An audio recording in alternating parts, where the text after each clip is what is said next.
Board of Supervisors to order. Mr. Hohen, may I have a roll call, please? Supervisor Giomi. Here. Supervisor White. Here. Supervisor Horton. Here. Supervisor Schutte. Here. Mayor Bagwell. Here. You have your quorum. Thank you so much. This morning, we are so fortunate. I think I saw him earlier. There he is. Come on up, Pastor Pat, and get us started for this lofty day. That works. You know what to do. Turn it green. All right, turn it green. Budget time, huh? Lord, let them not run out of money. Well, How's that's just a given. We're out of money. Oh, we're out of money. Well, then we need the Lord. So, Psalm of David says this in Psalm 121, I will lift my eyes up to the hills from where my help comes from. My help comes from the Lord who makes heaven and earth. He will not allow your foot to slumber. He will not allow your foot to be moved. Behold, he keeps Israel, and he will be your keeper. The Lord is your keeper. He is your shade on your right hand, and he will not let anything strike you.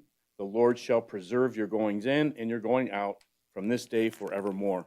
Lord, I just, as the disciples would sing that song going up to the hill of ascent as the ascent songs, Lord, we want to pray that prayer over this city, over this constituency that's here, that, Lord, that you will keep us.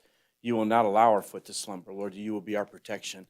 And that, Lord, that goes from the youngest to the oldest. Father, we would ask you for your guidance and your leading in these proceedings today. Lord, let there be wisdom in this room. Let there be guidance in this room with your help. We come to you in Jesus' name. Amen. Amen. Thank you so much. You're welcome. Stacy, would you lead us in the pledge this morning? Please join me in the pledge.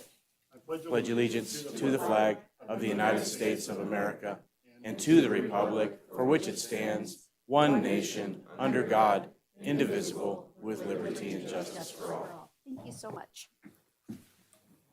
Okay, we are now going to go to opening public comment. And the first one I have signed up for opening public comment is it Hannah? Capital improvement? Somebody? Homa? Hannah? Sorry. Okay.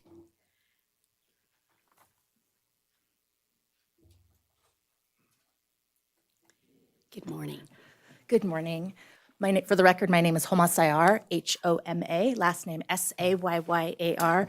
I'm the Deputy Director with the Nevada Department of Indigent Defense Services, and I appreciate you giving me the opportunity to offer public comment today. We have our Board on Indigent Defense Services meeting this afternoon at 1, so I wanted to make sure that I started with public comment, and I'm happy to stick around when the agenda item comes up. The Nevada Department of Indigent Defense Services facilitates conflict counsel assignment for matters across Nevada, including in the First Judicial District Court and the Justice and Municipal Courts in the city and area. We encourage funding of case management system modernization with electronic filing functionality. It has been challenging to find qualified counsel to accept cases, with potential attorneys reporting that they are unwilling to accept cases in the First Judicial District specifically due to challenges associated with paper-only filing requirements. Our office has iteratively increased hourly rates offered to these attorneys, and many of them have told us that they will not take cases in the First Judicial District at any rate of pay because of the burdens associated with lack of electronic filing. While the structure of indigent defense funding in Carson City includes funds from our department, once your statutory maximum is met, lack of electronic filing and effective case management can negatively affect delivery of crucial services. A more limited pool of attorneys willing to accept cases may cause delay in timely representation and the swift administration of justice. Any delay in placement of cases infringes on the constitutional rights of indigent defendants. A modern electronic case management system, case information access, and electronic filing will help ensure constitutionally guaranteed rights to counsel in this area. It will also allow for collection and reporting of crucial caseload data to inform future resources and service needs for justice system stakeholders. Thank you so much for your time and consideration. Thank you. The next one I have is, okay, you guys, my handwriting's bad too, so I'm being real honest here. How about Judy LaQueer? I probably didn't get that right. CERT? Was CERT? Wants to comment on CERT? Oh, okay, you put one that you wanted to speak at the beginning of the meeting. You're okay. How about William Hassan? Is that, come on up on the,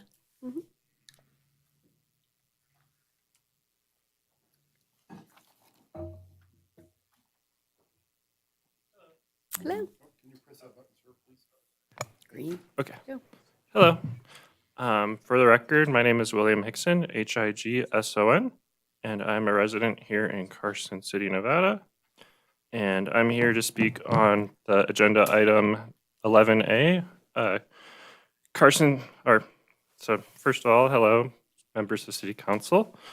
So Carson City is being asked to renew a contract with Flock Group for $122,500 per year, totaling $245,000 over 2 years. Before this council votes yes, the residents of Carson City deserve answers. This is a renewal, so what documented results from this contract period justify another $245,000 of public money? No independent studies support Flock's claims that their systems reduce crime. Only Flock's own numbers do. These systems have a documented history of mission creep, starting as stolen vehicle tools and expanding to broader surveillance of residents not suspected of any crime. Carson City owns none of this data. It lives on privately owned servers that Flock controls, and Flock controls who sees it, who profits from it, and who it gets shared with. Flock holds federal contracts that include access to all of this data. Their CEO has publicly and falsely stated that no such contracts exist. Once signed, all local control is gone. The system tracks every resident's vehicle daily and shares data with outside agencies without council approval. Exit terms are costly. You will pay to enter the contract, and if you decide to terminate early, there's also exit costs. Over 30 cities and counties have walked away from these contracts over these exact concerns, among them Austin, Texas, Denver, Colorado, Boston, Massachusetts, Santa Cruz, California, and Flagstaff, Arizona. I asked the council to move to table this item 11A pending full review of results from the first contract period and a full public privacy assessment before any renewal vote is taken. Thank you for your consideration. Okay, I think the only one left is Denny. You didn't indicate. You put a dash. That's okay. Okay, Come on up thank you. if you want.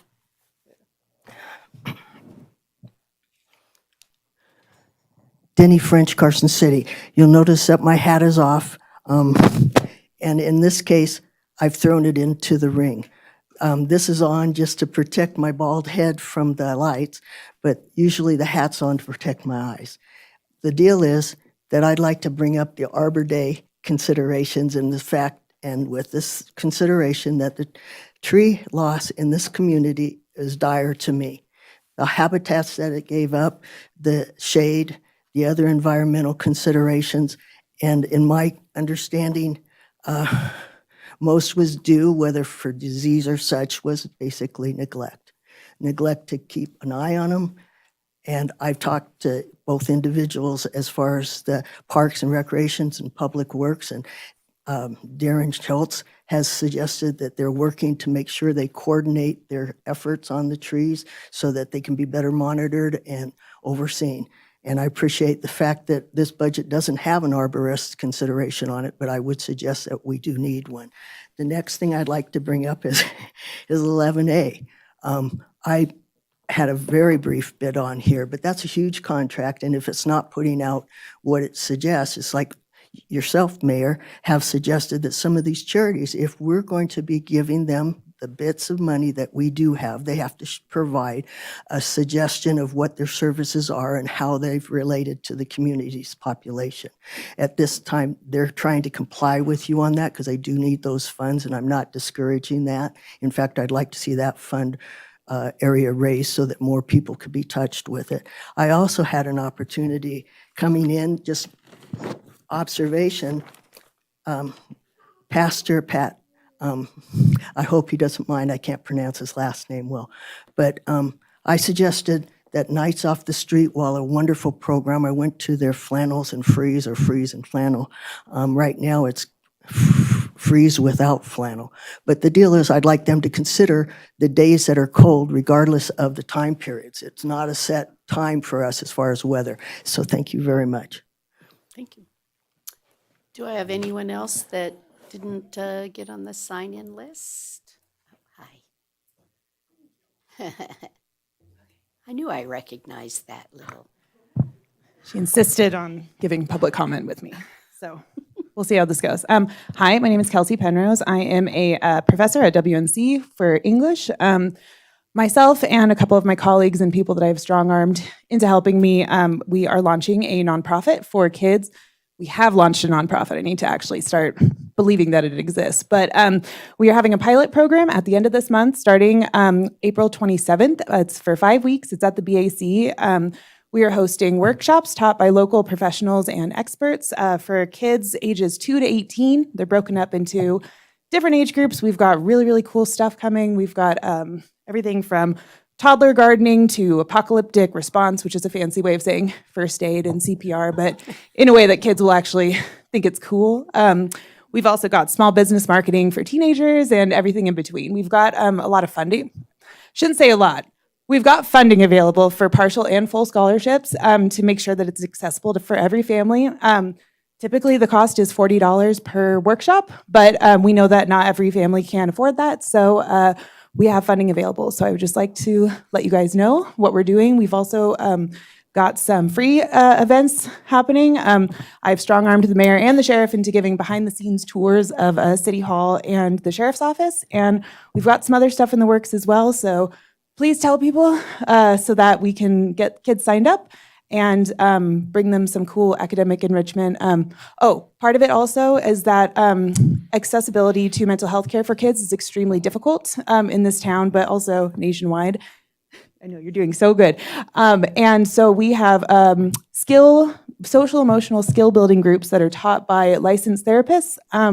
For right now, we've got middle schoolers and high schoolers because those are the largest needs, but we're also trying to expand it to elementary school ages as well. We cannot call it therapy because that's clinical, but it's small groups across the board. That similarly is $40 per participant, no insurance, anything like that. But we also have funding for that available. So tell your friends if anybody is interested in hosting workshops. We're interested in that as well. But we'll be at the BAC. It's only in the evenings because that's when working families can access it, and on Saturdays. So thank you so much. I appreciate it. What is the name? Name. Oh my God. So you can tell I did not prepare for any of this. It's called Hollow Mountain Workshops. You can find us on hollowmountainworkshops.org, on Facebook, on Instagram, or yes, I see. Or the BAC has us linked as well. Thank you so much for your time. You did a really good job. Okay.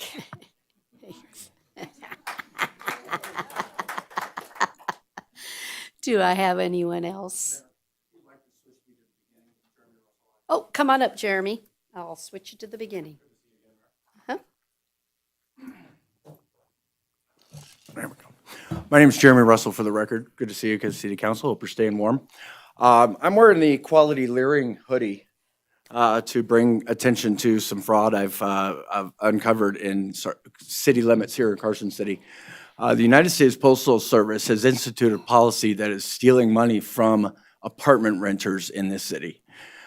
Delivery fees are paid to companies when they sign up for online delivery. The post office has a policy that basically, if it's just a little bit too big for the package, they'll notify the company of which the product was delivered or supposed to be delivered through the contract, and then they won't even load it onto the truck, forcing the purchaser of the package, whatever the product is, to go to the post office and finalize the delivery themselves. I've spoken with the postmaster over there at the post office twice. He said he's not going to reverse the policy. I've called the United States Postmaster General's office, Customer Advocate Office. They have not done anything either. I believe that this is, like my hoodie representing, it's theft of our delivery fees that we're paying to have these things delivered. I've spoken with 2 different postal carriers who both disagree with this policy that's in place.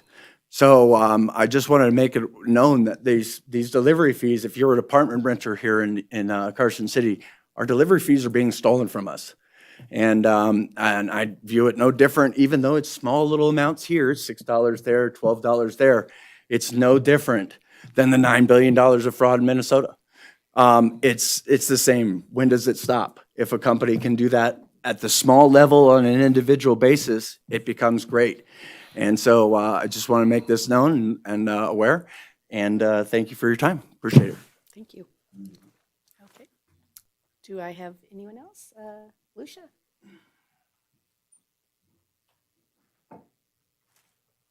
Hi, good morning. Lucia Maloney, Carson City resident. I don't know if there's going to be public comment on the consent agenda, but I wanted to make a comment on the flock cameras. I and others saw the newspaper about a week ago about a Carson City resident who was so upset about the flock cameras, they opened fire in a residential area. I don't support opening fire in a residential area, but I can tell you that I can't leave my house without getting on a flock camera. I submitted a public information request, and the sheriff's office has 265 photos of my personal vehicle over the last 30 days. This is a big issue, and this is wrong. People can't leave their houses without getting on camera, and you all know that, and that's fine, and you've approved this. But there's a difference between pro-law enforcement and being proactive and wanting to keep our community safe and Gestapo-style surveillance. This is wrong. I encourage you to actually discuss this item, make the public aware of what you're doing so people know what you're doing and how many photos and how much tracking you're doing of the residents here in Carson City. Thank you. Thanks. Do I have anyone else? No?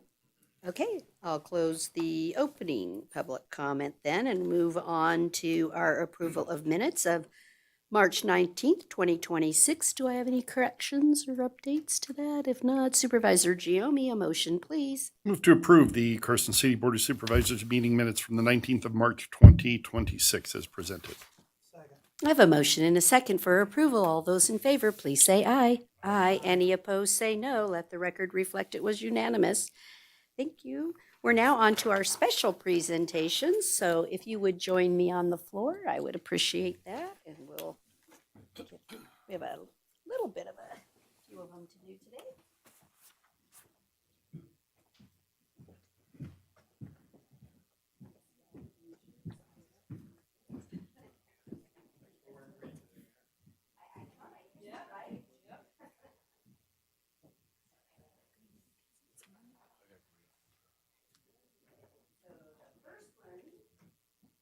We're going to start with is Arbor Day. Yeah, pretty good, huh? I love it. So whereas, okay, and we are celebrating all these America 250 things and all this, so I love everything that starts off with, whereas in 1872, right, J. Sterling Morton proposed to the Nebraska Board of Agriculture that a special day be set aside for the planting of trees. Where's my friend Denny?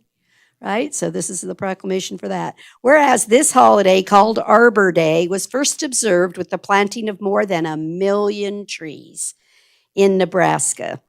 Whereas Arbor Day is now observed throughout the nation and the world, and whereas trees can reduce the erosion of our precious topsoil by wind and water, cut heating and cooling costs, moderate the temperature, clean the air, produce life-giving oxygen, and provide habitat for wildlife.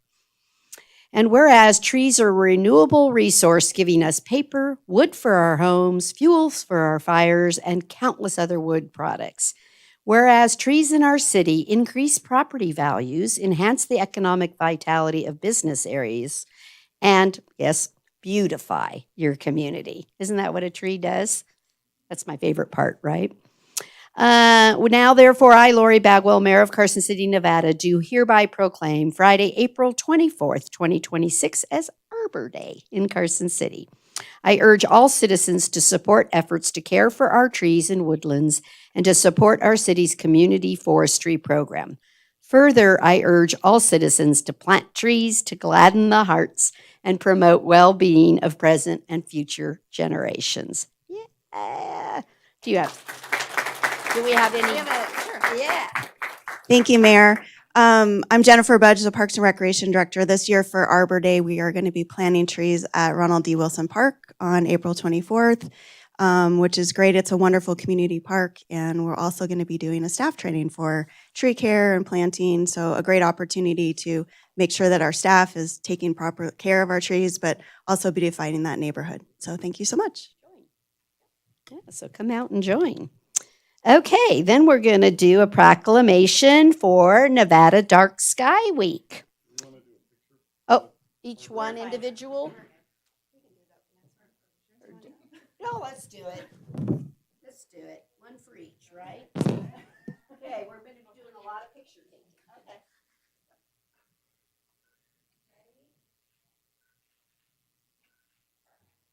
There you go. All right, then we'll move to Nevada Dark Sky. Yeah, come on up. So, whereas the experience of standing beneath a clear, starry night sky that inspires awe and inspiration, provides perspective in our lives, and fuels curiosity about science and nature, should be one that is shared by all humankind. Whereas it is estimated that 80% of the world's population, including many Nevadans, live under a dome of excessive artificial light and may never experience the natural beauty and wonder of viewing a truly dark sky. And whereas it is scientifically established that excessive artificial light is detrimental to economic and ecological health and can be readily controlled by the use of responsible outdoor lighting. Whereas light pollution wastes valuable natural resources, costing the United States, I'm like, wow, an estimated $3 billion per year in wasted energy and contributes to diminished energy security.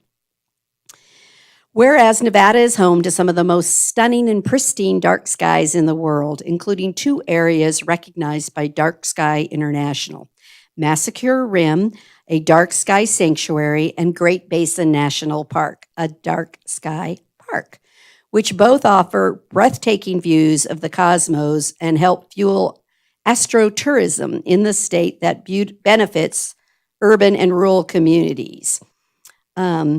Whereas, oh, wait a minute, I want the Carson City one. Okay, whereas Nevada other public lands, including Carson City's nearly 7,400 acres of open space, including, okay, you guys guess, where do you think in Carson we really want to just honor the dark sky? So this is what we're after here. We're going to get it. Okay, Silver Saddle Ranch and Prison Hill Recreation Area serve as vital refuge for natural darkness, supporting a nocturnal ecosystem where wildlife can thrive free from disruptive effects of artificial lighting and providing abundant opportunities for pristine stargazing. Super excited that we can be a part of this dark skies. Now, therefore, be it resolved that I, Lori Bagwell, do hereby proclaim April 13th through the 20th, 2026 as Nevada Dark Sky Week.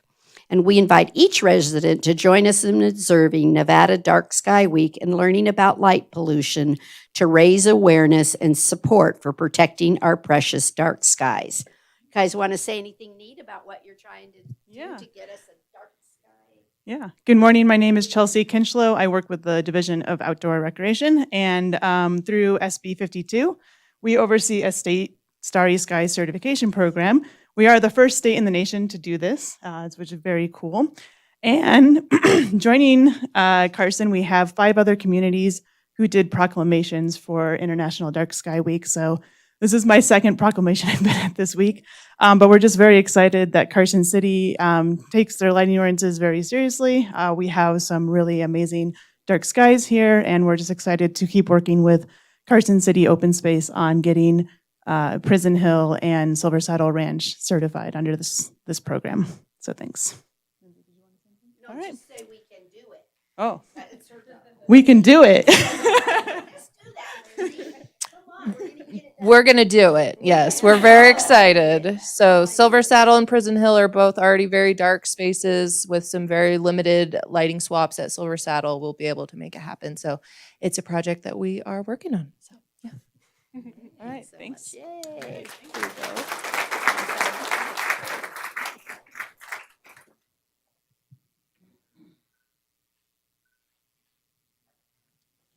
you so much. Appreciate it. Okay. I think I want to give the honor to Stacy for this one. He was one, I think. I was one. Yeah. Sure. I matter, Lori. Today you matter. Yeah.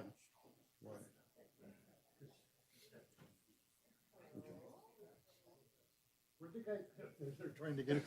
We have a big crowd today. You can come this side. You can come down this side. Yeah, you don't have They're to afraid of. hide. I know that. Did you get it on? They're gonna throw a slide up, just a Oh, cool. backdrop thing. Okay, If you start crying when you see it, I'm not. it's the sentimental. You got a side. Kleenex? Yeah, right. No. Give me a go. We can probably start. Okay.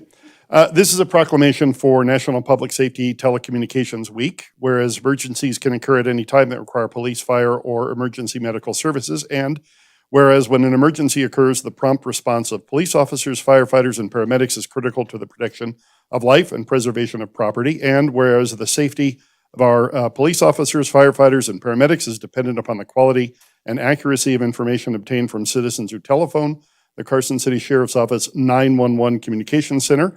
And whereas public safety dispatchers are the first and most critical contact our citizens have with emergency services, and whereas public safety dispatchers are the single vital link for all police officers, firefighters, and paramedics, monitoring their activities by radio, providing them information, and ensuring their safety. And whereas public safety dispatchers of the Carson City Sheriff's Office 911 Communications Center have contributed substantially to the apprehension of criminals, suppression of fires, and treatment of patients, and whereas each public safety dispatcher has exhibited compassion, understanding, and professionalism during the performance of their job in the past year, now therefore, on behalf of Mayor Lori Bagwell and the Board of Supervisors, we do hereby proclaim the week of April 12 to 18 as National Public Safety Telecommunications Week in honor of the men and women whose diligence and professionalism keep our city and citizens safe.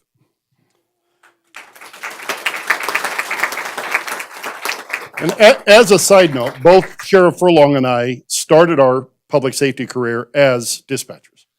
I think it was an IQ test to pull the cord. Yeah, it was that, and we often failed. That's why they were color coded. We had to color code them for the sheriff and I. Yeah, you want to say something? I just can't thank these folks enough. They're that voice behind the telephone. They're there for many people who are lonely in the middle of the night. They're there when disasters hit, and they're prepared for anything. This is a crew that is just absolutely amazing, and I couldn't thank them enough. You want to go, Kev? Sure. Yeah, for us first responders that are out in the field, we get the interaction all the time with the community and the acknowledgement and stuff, but they're confined to, as you see in there, to the dispatch center, and so they're out there often out of sight, out of mind. So it's important that we have this to bring them to light, all that they do for our city and keeping us safe, and can't thank you guys enough, so thank you. Can I just add that when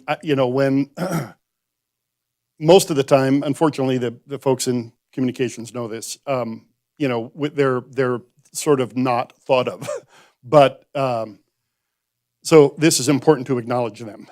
It's significant, but there are times when you're out in the field, and Kenny and Kevin can, thank you. What's his name over there? The bald guy. There's a lot of stress up here, yeah. Can attest to this. There is no better feeling when the stuff is hitting the fan to know that you can pick up that radio or a phone call and hit one of these fine folks who can make that connection for you and give you that feeling of control again. And so it's vital that it's a vital link. Yeah. So Absolutely. thank you. Yeah. Technology has brought us a lot of way. Thank you, Frank. He's got to keep that operating, right? Yeah. Yeah. Absolutely. So yeah, just a note too, to just say thank you, right? It goes a long way to say you are recognized, you are seen. We know that you help keep the community safe. And so thank you for all that you do for us. Thank you. All right. Picture. Oh, agenda. You want to say anything? No.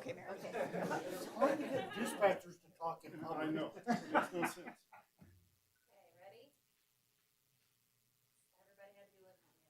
Perfect. Thank you guys again so much. Well, and then here's the other team, right? I thought green was a perfect color today, so I thought, oh, when I looked through the list, I said, okay, it's Green Day. Come on up with the CERT team, right? Come on up. I'm telling you, it's a great celebration for all. Yeah, look at this. I didn't even realize how many volunteers and stuff do we have? 48. Wow, look at how fantastic this is. Wow. Check it out. Okay, whereas the Carson City Emergency, wait a minute, I'll wait till they're all up. Do we got them all? This is just fantastic. I love this. Okay. Whereas the Carson City Community Emergency Response Team, otherwise known as CERT, was established in 2005 as a dedicated group of community volunteers committed to strengthening disaster preparedness and resilience.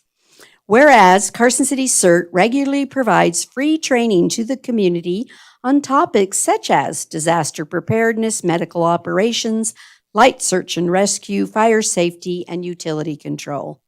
Whereas Carson City CERT heightens community safety by participating in the Nevada Day Parade and other community events, offering immediate assistance when needed. Oh, I should have put in here. I apologize. And they do a great job on the flag on June 14th every year. Thank you for that, to honor our flag. Whereas Carson City CERT supports professional first responders by assisting in training exercises, testing and performing essential duties during emergencies, thereby allowing professional first responders to focus on tasks requiring advanced capabilities. You guys aren't going to believe this number, but whereas in 2025, these wonderful Carson City CERT volunteers contributed more than 4,700 hours of service to the community. That's pretty fantastic, right? Thank you. Whereas since 1974, National Volunteer Week has been an opportunity to recognize the impact of volunteer services and the power of volunteers to tackle society's greatest challenges, to build stronger communities and be a force that transforms the world. Now, therefore, I, Lori Bagwell, Mayor of Carson City, Nevada, on behalf of the Board of Supervisors, do hereby proclaim April 19th through the 25th, 2026 is National Volunteer Week in Carson City, and recognize and extend our sincere appreciation to the Carson City CERT for their outstanding service and unwavering commitment to our community. Is that not the truth? Woo-hoo! I am. Oops. But Thank you. He'll come back and volunteer. I love it. Yeah. I love it.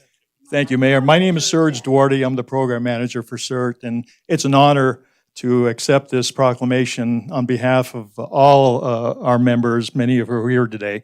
By the way, two of the members who are here today, Bob and Cindy, are original members joining the team in 2005 when then Fire Chief Giomi stood up CERT in Carson City. So incredible that they've been here with us for 21 years, but it's a privilege to lead them. We're seen during Nevada Day Parade, we're seen in other events, but a lot of the things we do are unseen, but we're still there helping the community and helping our professional first responders. So we're very, very grateful for the support that we get from the city and from the Board of Supervisors. Thanks for this honor. It's all ours, truly ours. Yep. Oh, you want? Yep. Yes, please say a few. My own, yeah. I'm getting used to this now. So,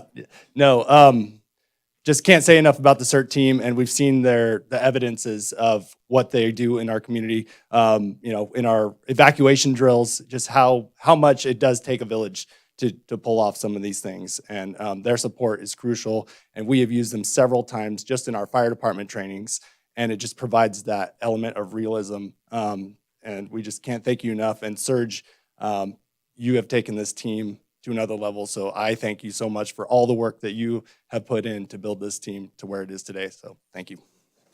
Oh, I do have a question. So is there like an upcoming volunteers that might want to become part of CERT? Is there, how do they do it? Well, go to carsoncity.gov/cert. You can find an online application that we're accepting right now for our academy that's going to start May the 7th. So, we're taking applications through next week. You still got time to do it. And if you can't make the May academy, we've got a September academy coming up. So, because I would really love to read next year that it was, I don't know, 9,700 hours. Let's shoot for it. Thank you again so much for your service.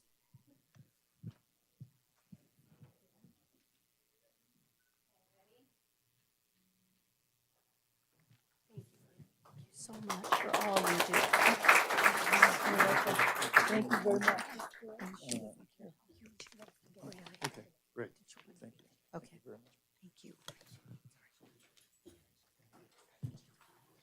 Thank you. Really, truly. I'm so honored to know you. Thank you.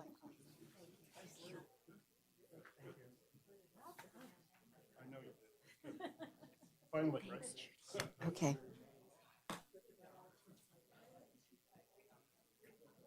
Okay.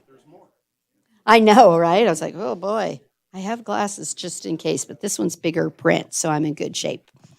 So quarterly, we do a proclamation from the board to recognize an employee of the quarter. Not that we have only 4 a year that are stupendous, but we can only afford the money 4 times a year. So we give a little check that goes with this one.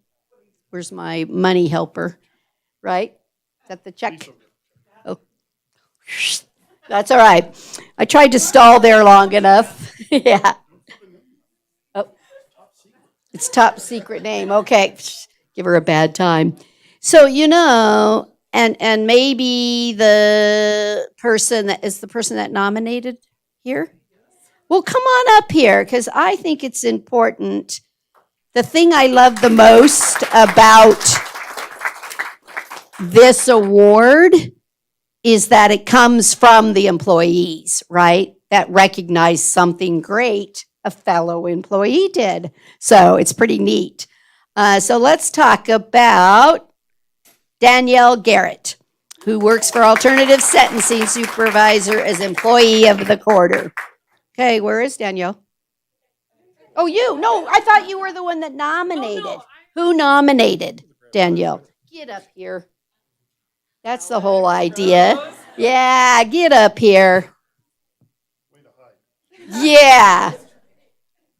But again, I think it's important that employees, they're recognized by others in their organization, and I think that's pretty special.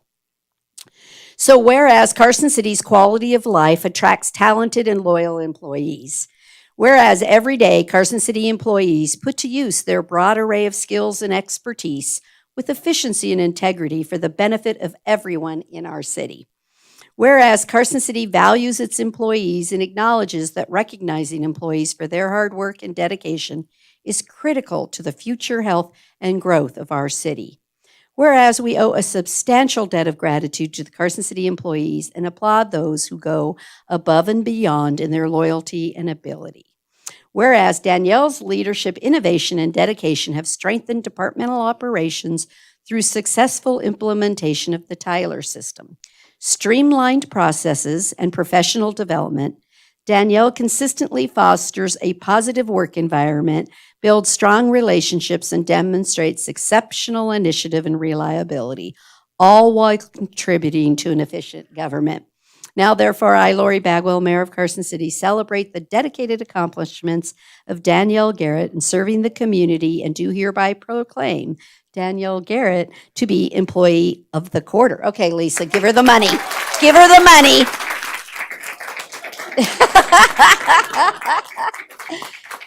And so, again, $200 goes to the Employee of the Quarter. But did you want to say a few words about?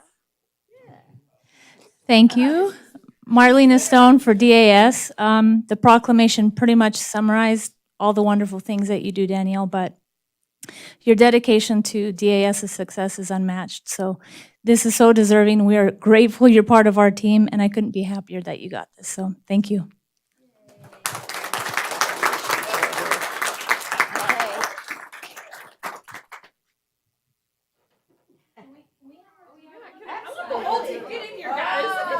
There you go. Oh, wow. Come on. Come on. They gave you flowers?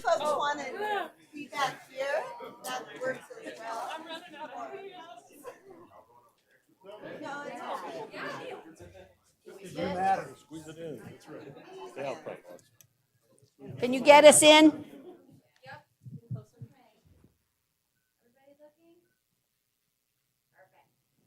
Congratulations.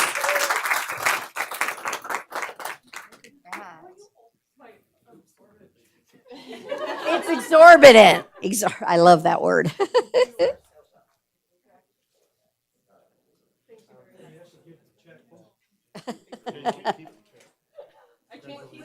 We'll give you a reel. Yeah.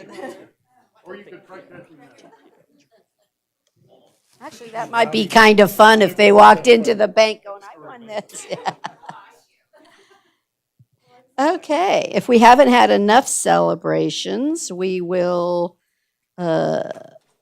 work on this. Let's see, I'm going to do them in the order I want. Okay, so let's have Jessica Melnar, a systems administrator for 5 years. Wow, that's pretty darn good. 5 years? I just seem to remember when you came on board and it was like, is that 5 years? Wow, really, thank you for all that you do. Are you the designated, tell us all about Absolutely, Andrew Cobble for the record. So today I have the privilege of recognizing someone who has become an essential part of how the city keeps running behind the scenes. Jess is celebrating 5 years with the city of Carson City, and in that time, she has made a remarkable impact. She began her career with us on the help desk, where her work ethic and problem-solving skills quickly stood out. It didn't take long for everyone around to see that she brought not just answers, but thoughtful solutions, the kind that make work easier for her peers and help the city function more smoothly. As she moved into her current role as a system administrator, Jess took on even greater responsibility. She now supports the systems that keep our city operations moving every single day. It's work that often goes unseen, but it's absolutely vital, and she handles it with professionalism, dedication, and a level of care that has earned her the respect of everyone that she works with. We are truly grateful for everything that she brings to this team. Jess, thank you for your hard work, your creativity, and your commitment to serving this community. We hope we have many more years working alongside you here at the City of Carson City.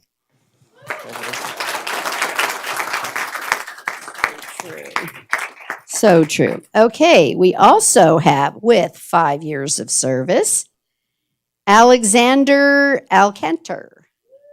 5 years for you too? Boy, this time sure flies by, but I kind of miss seeing y'all at City Hall, though, since you moved to your great new digs at the fire department. But thank you for all you do. And he has well, later we'll let everybody join the picture because his little girl's doing pretty good over there. Good morning, everyone. Today is a special day to recognize the hard work and dedication that Alex Alcantar has provided the Carson City IT team. As we reflect on Alex's journey with the city, he started off as a contractor and worked within the help desk team. After a short time with the help desk team, he quickly promoted to a higher level position as a business systems analyst. Alex quickly learned his new role and has assisted with various tasks and projects that have positively impacted the city's operations. We are appreciative and thankful for the effort, teamwork, and positive attitude that Alex brings to work with them each day. I can say the last 5 years have flown by and Alex has accomplished a great deal in that amount of time. We are looking forward to the future and having Alex continue to be a part of the Carson City IT team. Thanks, Alex. And then our last one for today with 10 years of service, and I really can't. I'm like, 10 years. Come on up, Stephanie Hicks, our deputy city manager.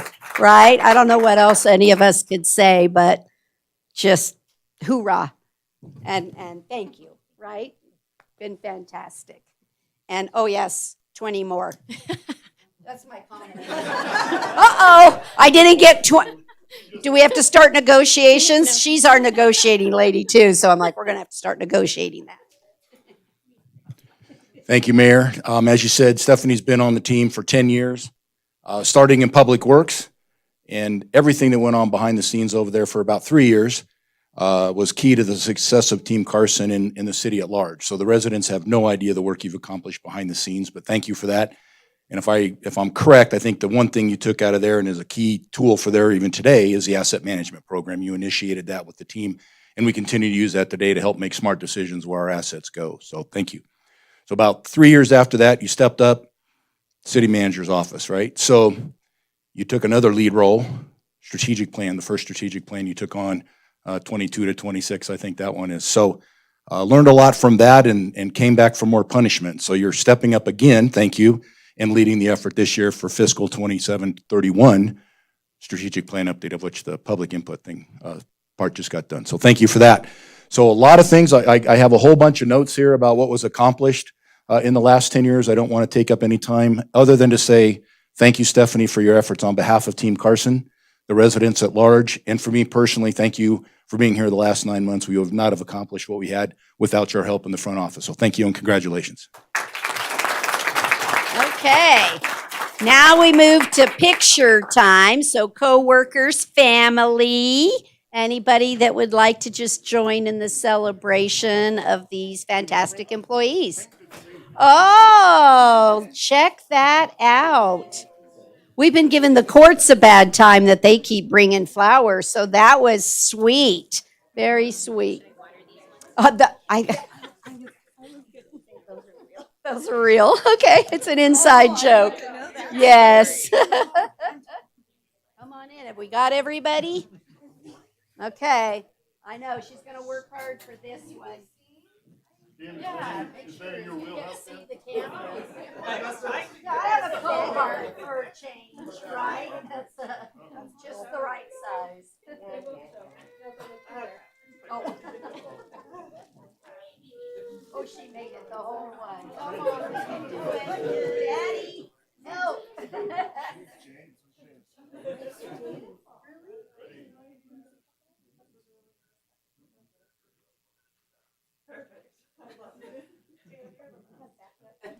Yeah, she's like, no, my job's the checks, not the pictures.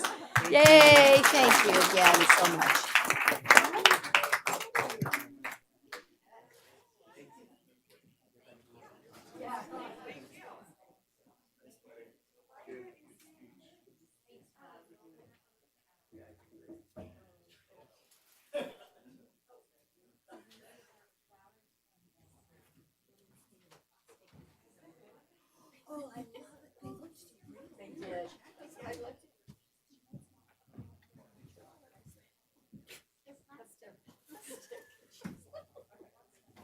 They were good ones. It's been a miracle. Yeah. They're going to last you quite a while.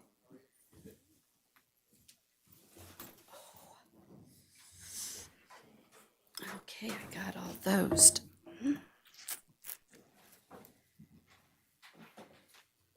Okay, we're now on our consent agenda. Does any member want an item pulled for discussion? Yes, I would like to pull 11A. 11A. Discuss.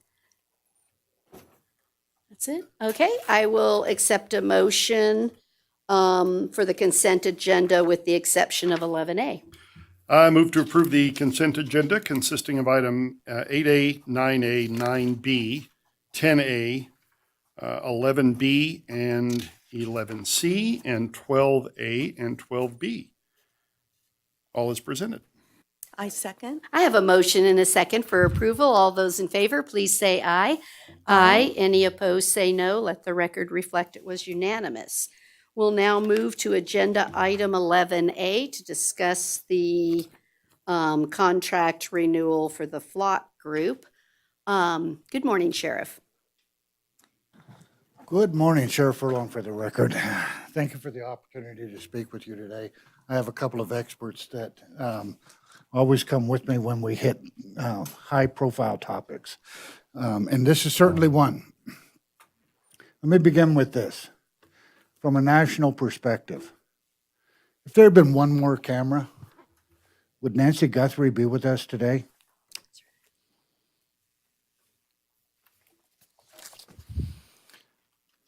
Regionally, technology advances us in every opportunity that we have. It's the foundation of what we do.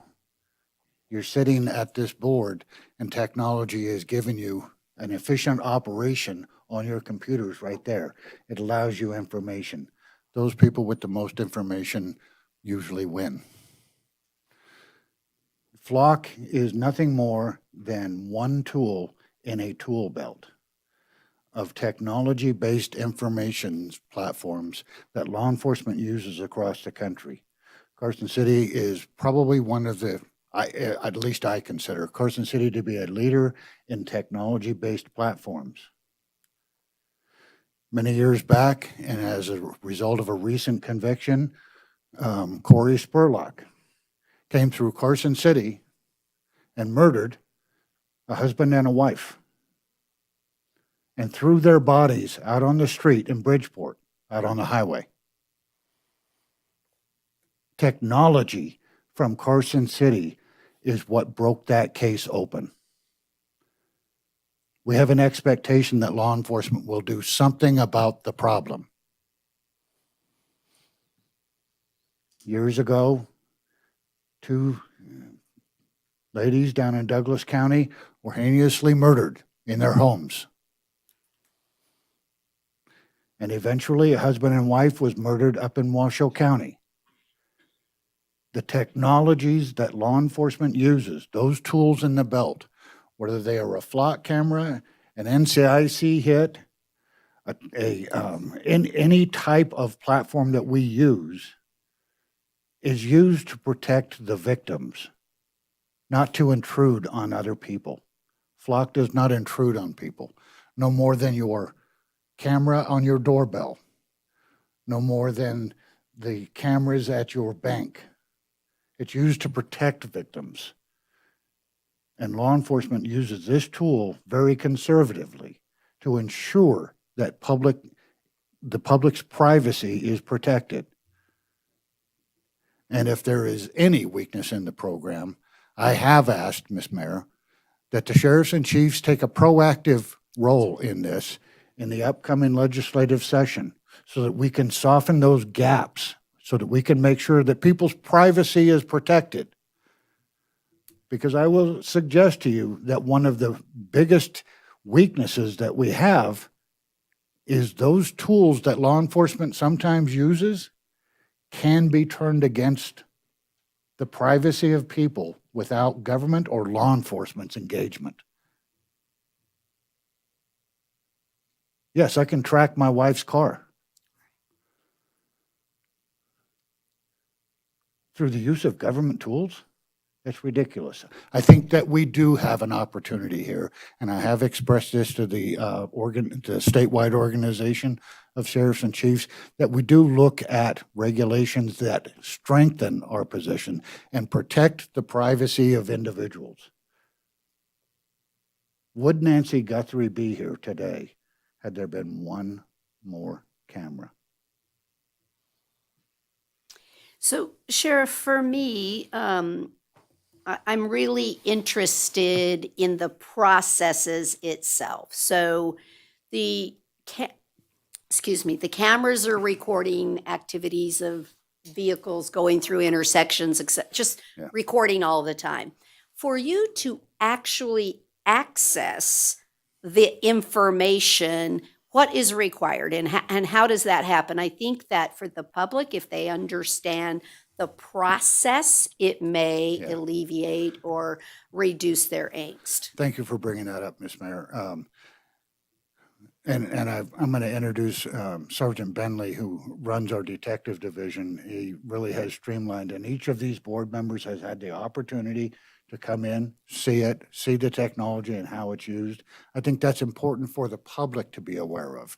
that you folks have done your job about seeing these platforms, not just Flock, but all of these platforms that we call information technology inside of our community. Brett is our localized expert, if you will, and he's prepared to answer questions. Brett Binley for the record. I supervise the investigations division, so I supervise the Flock program with that. So to answer your question, Mayor, Flock has several safeguards in place for audit controls and for officers to be able to query plates. So our system is set up. Some agencies can set up different safeguards. We've enacted all the safeguards. So in order to do a search, you have to have a case number or a call number.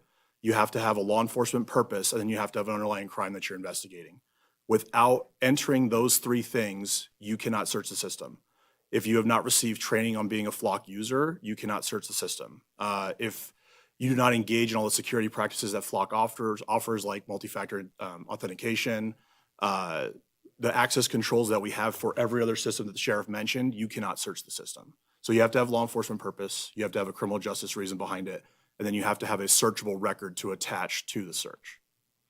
And then one of the things that I thought was not necessarily unique, but that gives me more faith in the system that it's only being used for its appropriate purpose. And I think it goes with many of the law enforcement databases. There are audits of the system to ensure that those three components existed for the searches.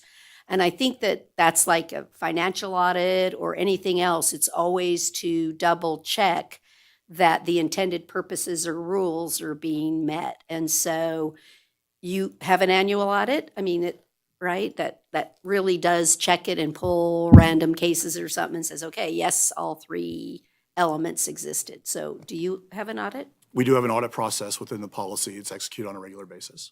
Okay, because that just again gives me.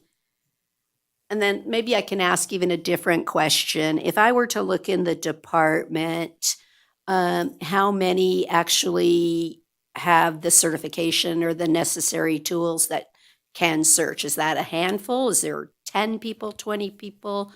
It's a small cadre of people that can submit maybe for a search versus doing it themselves. So I'm interested. our heaviest users are our detectives and our real-time information center folks. Dispatch is a very heavy user of it. Our patrol deputies do have a more limited access to the system, but they are allowed to use it because the information becomes less valuable the longer it takes us to discover it. So having a patrol officer having access to the system leads to success of the system. Okay. So I think the real issue becomes, right, where's the privacy right versus the law enforcement tool, and where do they converge? Where do those two things come together? So I really appreciate that you're willing to look at legislation to protect the privacy side.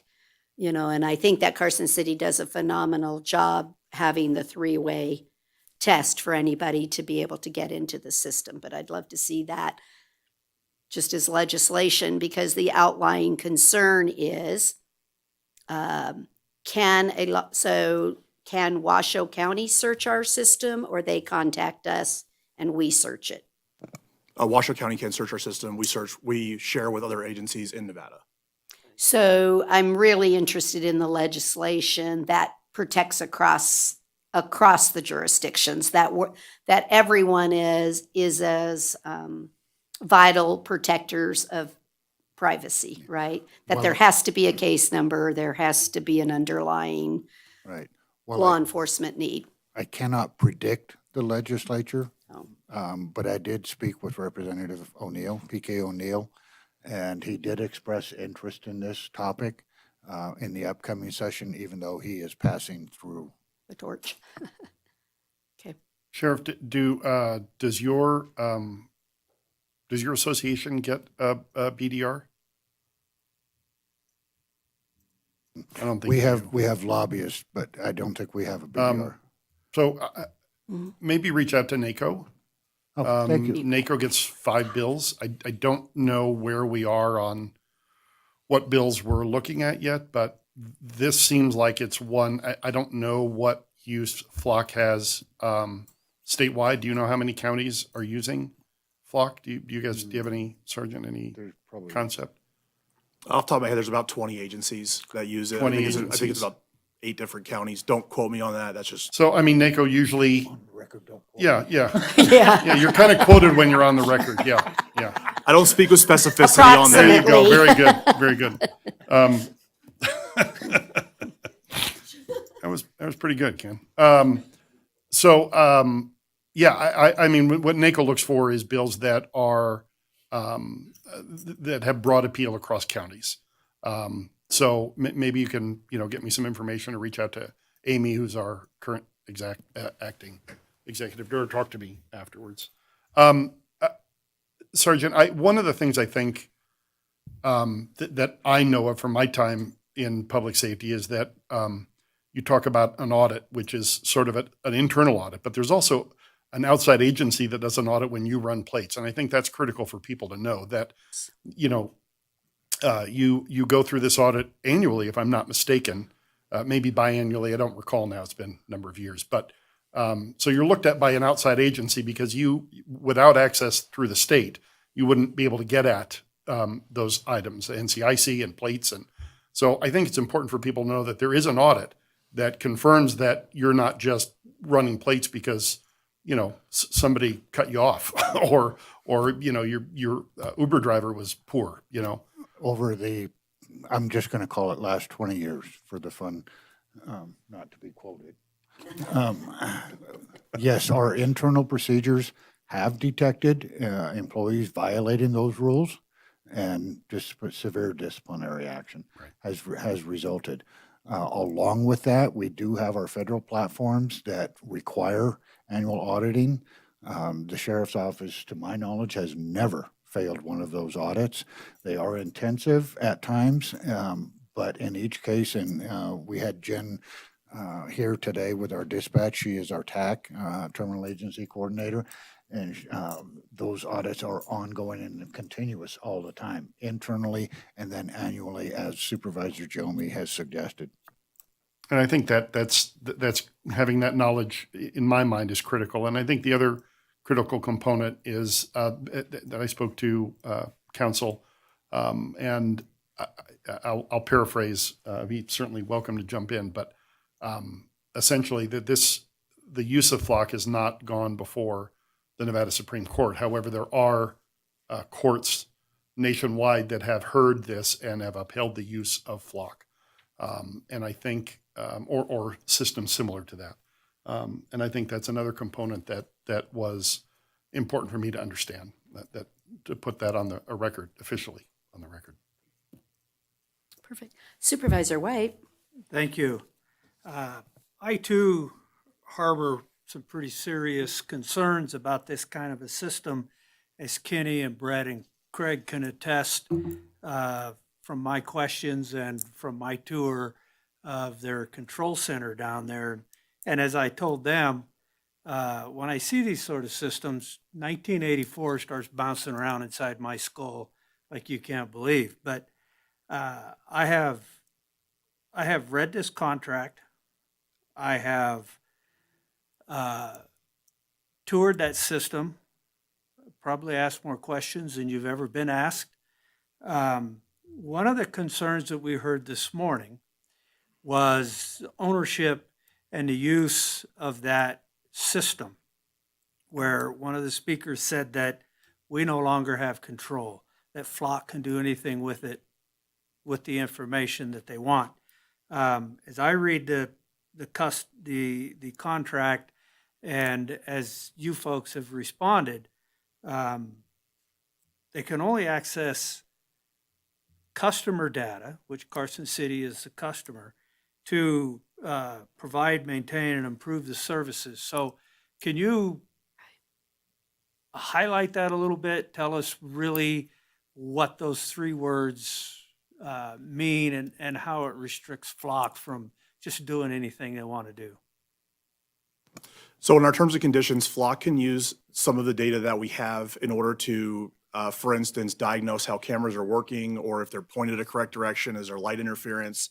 Also, they can use it for the purposes of like overall system development and further development of their technology. As far as the plates that the system reads or retains, that is our data, and we control how it is dispersed. The other thing that seems to be a concern from the public is the level of information that is contained in those records. As I understand how the system works, it's just a series of photographs. There's no personal data in there. If you want personal data, you have to take that license plate number and call that in and get the personal information from there. Flock can't do that. A private citizen can't do that. So is that your understanding of the level of information that is retained in those Flock-generated records? That's all correct, what you just said. Thank you. I don't see any other questions from the board. Is there anyone else that wants to make additional public comment? Mr. French?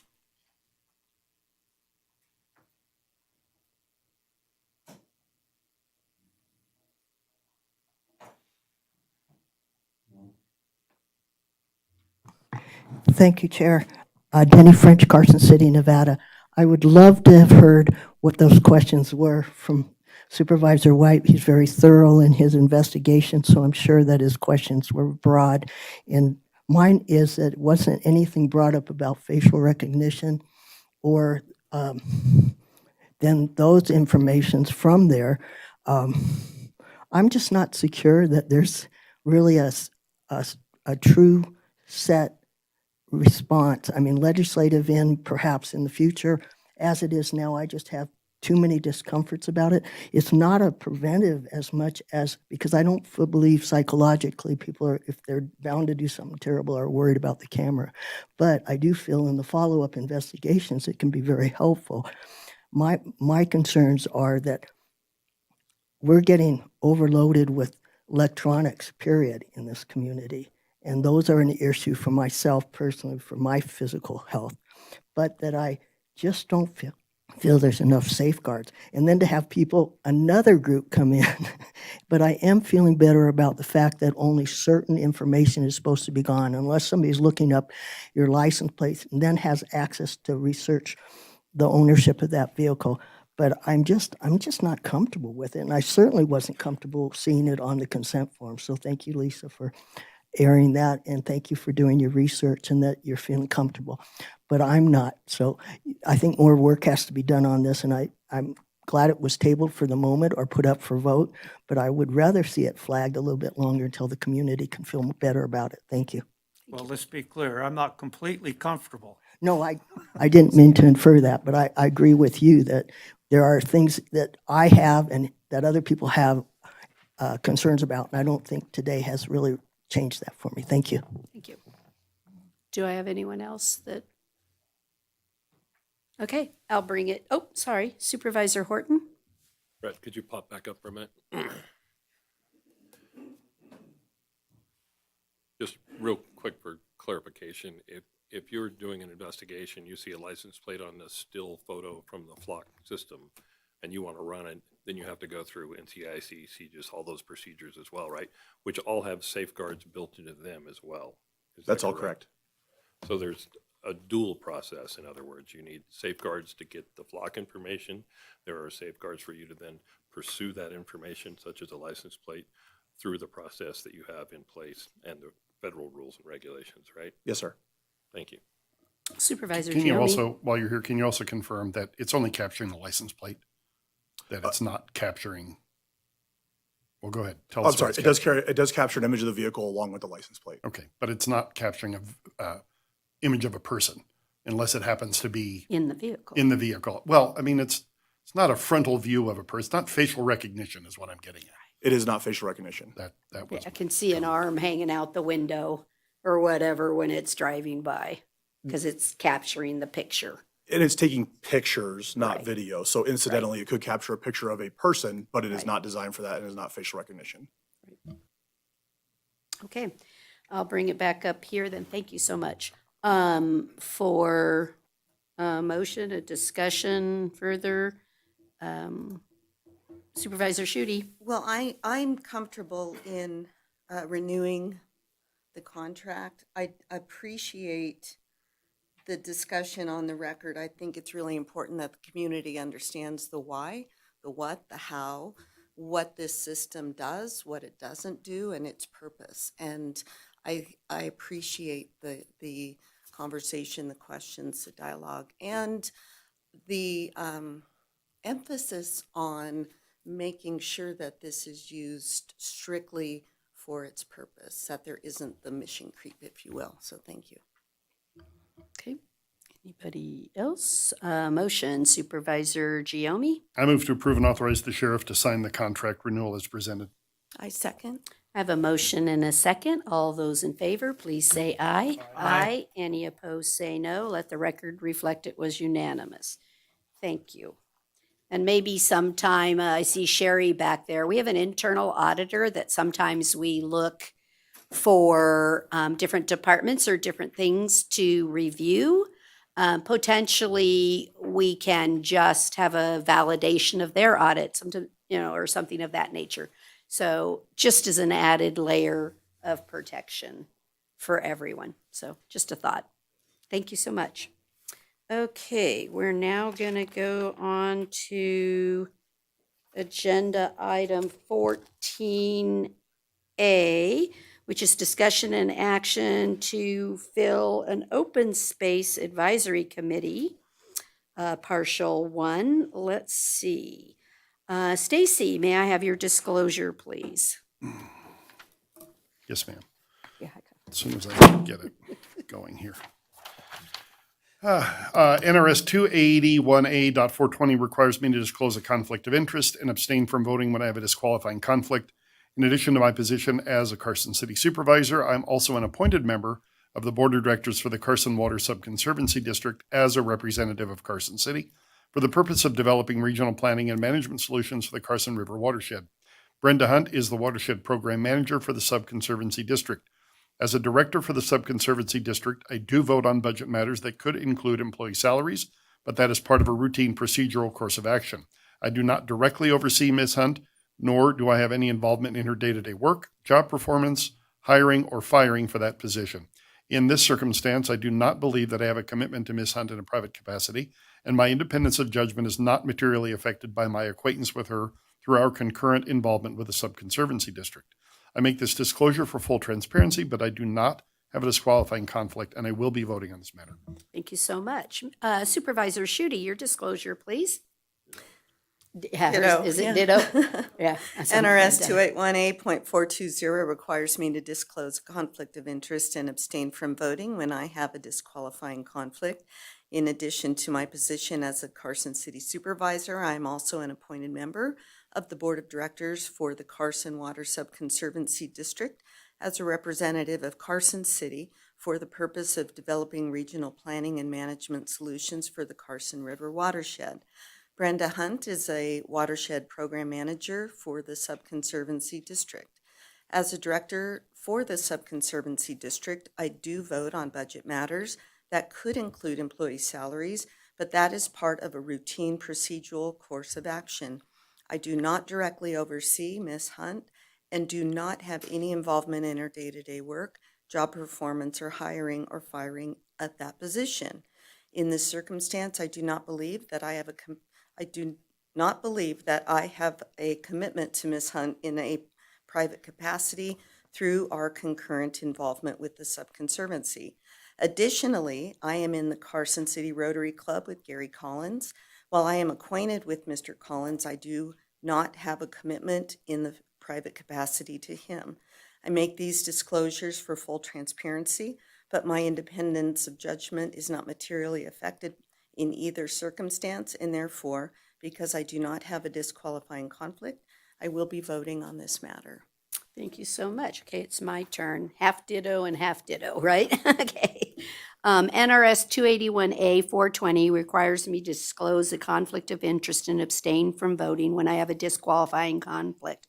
In my private capacity, I serve in an unpaid role as treasurer of the Foundation for Carson City Parks and Recreation, which is a nonprofit organization that has been working in collaboration with the city on the Sea Hill flag restoration and the Garrison flag projects. William Anderson has made a cash donation to the foundation as a contribution toward the purchase of one of those beautiful big new flags coming your way.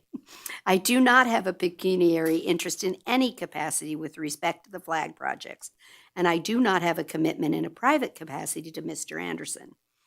Additionally, I am in the Carson City Rotary Club with Gary Collins. While I'm acquainted with Mr. Collins, I do not have a commitment in a private capacity to Mr. Collins. I make these disclosures for full transparency, but my independence of judgment is not materially affected in either circumstance, and therefore, because I do not have a disqualifying conflict, I will be voting on this matter. Really goes to show what a small, worthy community we have that wants to volunteer to do all of these commissions and committees. So with that, we will start our interview process. And so you're taking whom out? Okay, so we'll start with Blake, sorry, William Anderson. I know, that's okay. I'm really Lorraine, but everybody knows me as Lori, so I get it. Okay.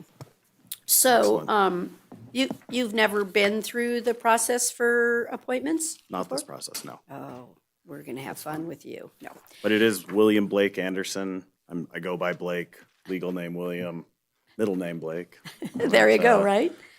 So what we're going to do is ask you some questions. They'll be pretty much the same that we ask all the candidates. You can then make a closing statement if there's something that you want to bring out onto the record, because we already review everyone's applications and things like that. And then you're welcome to stay and listen to everyone else before we make the decision. We've asked the others to step out, obviously, so they can't hear your answers or have more time to develop their answers is the real one, right? So that's the process we're going to go through here this morning with you. So my question is, what is it that you think you can add or benefit the Open Space Committee if we were to select you? Excellent. Thank you, Madam Mayor. I am a business owner in town. I facilitate decisions throughout my day, managing people, managing ideas, many of them provided by expertise that's outside of my norm. So I bring an excitement to it because I love the open space, but I also bring a skill set that allows me to construct decisions based on evidence, balance, efficiency, and all of those matters that come into a quality decision within the business arena and within this arena when we are making, recommendations to you. It needs to become from a well-founded position of knowledge and balance in accordance with the goals and the priorities of open space. That would be my most simple answer for that. I also guarantee there's, ideas and parts of this that aren't understood until practiced, and an acceptance of information and process is very important. So a willingness to learn comes with this and betters the committee as a whole. So. Great, thank you. Supervisor Giomi. Blake, can you share your thoughts on how you will prioritize spending Question 18 funds for open space? What would will your specific priorities be? My specific priorities, well, it needs to align with the goals of the Open Space Committee, right? Access and equitable access to our open space for our community is absolutely necessary. So maintaining that access is a huge priority for myself. But when it comes to identifying priorities across, it comes back to that decision-making process. What is the best utilization for hitting the goals of open space as a whole and as the city's master plan? So a utilization of funds may be more efficiently used in one project at a point and not in another.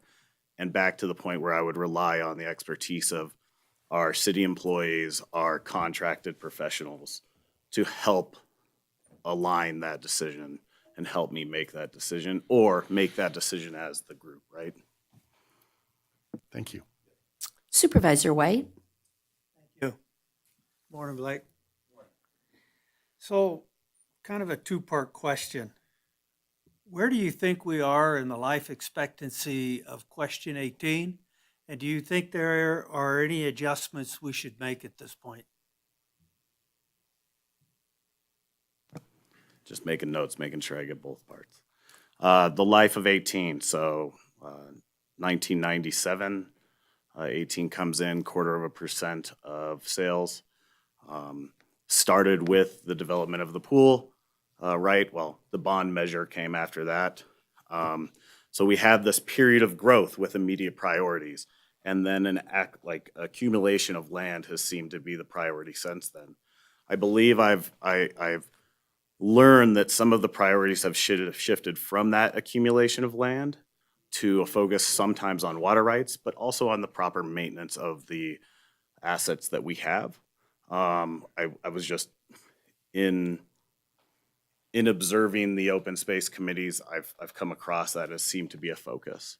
I understand that, you know, we are looking at conservation easements, which allow access. So through that timeline, I believe we are on the management portion of it and still maintaining access for everybody as the world changes around it.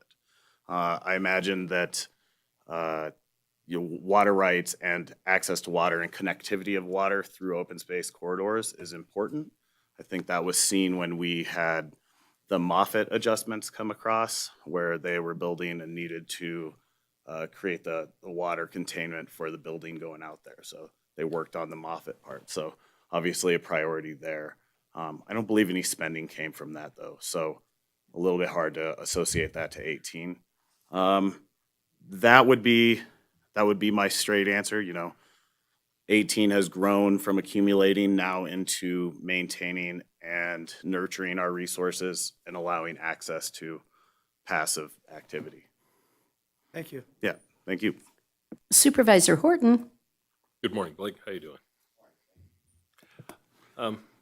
You know how many acres of open space we have? Oh, I did. Is it 6,900? Somewhere in there, excluding easements. I believe it's in there. It's 21 plus properties with some easements allowed in there, parks. The specific number okay. spaces me. Apologize. You're close. Yeah. What is your understanding of the roles, responsibilities, and authority of the committee members of open space? Committee is to take into account the listed and, you know, public goals of open space, to utilize the information provided on agenda items to make recommendations to the Board of Supervisors for final decision, mostly on that. So layman's terms, although that was layman's terms, to simplify further, to utilize access to information that we are provided through the professionals, contracted, public, or whatever, to make a decision in our group to present to you for your decisions, allocation of funds, so on and so forth. Thank you. Yeah. Supervisor Schutte? It's always so difficult being the last person. All right. Thank you for applying. And so Yeah. my question, what do you see as critical needs for open space, and how do you envision being able to manage the differing perspectives of land use? Yeah, I think I touched on it briefly with like equal access to open space for passive activity, right? You know, it needs to align with the goals of maintaining our open space. You know, not everyone can go play soccer in the middle of, you know, regrowth areas and so on and so forth.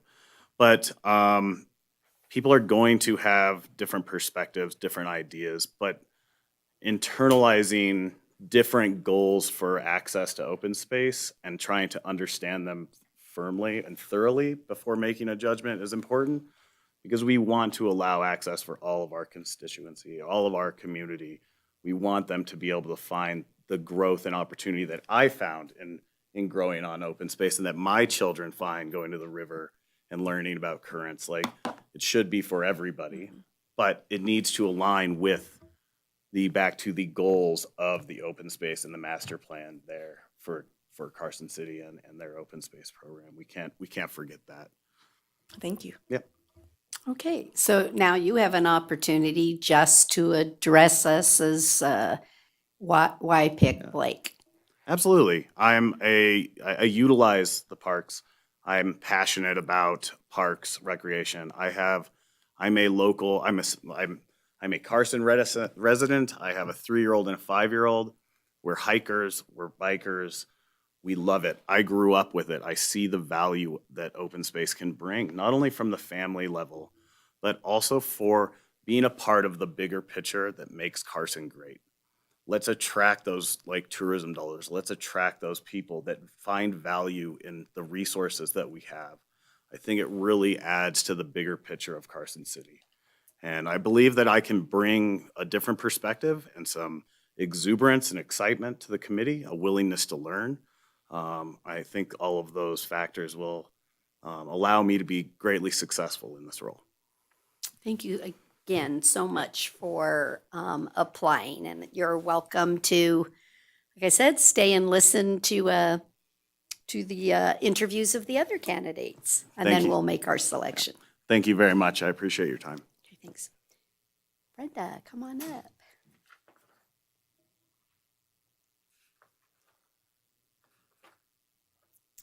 Good morning. You push the button and there you go, stays green.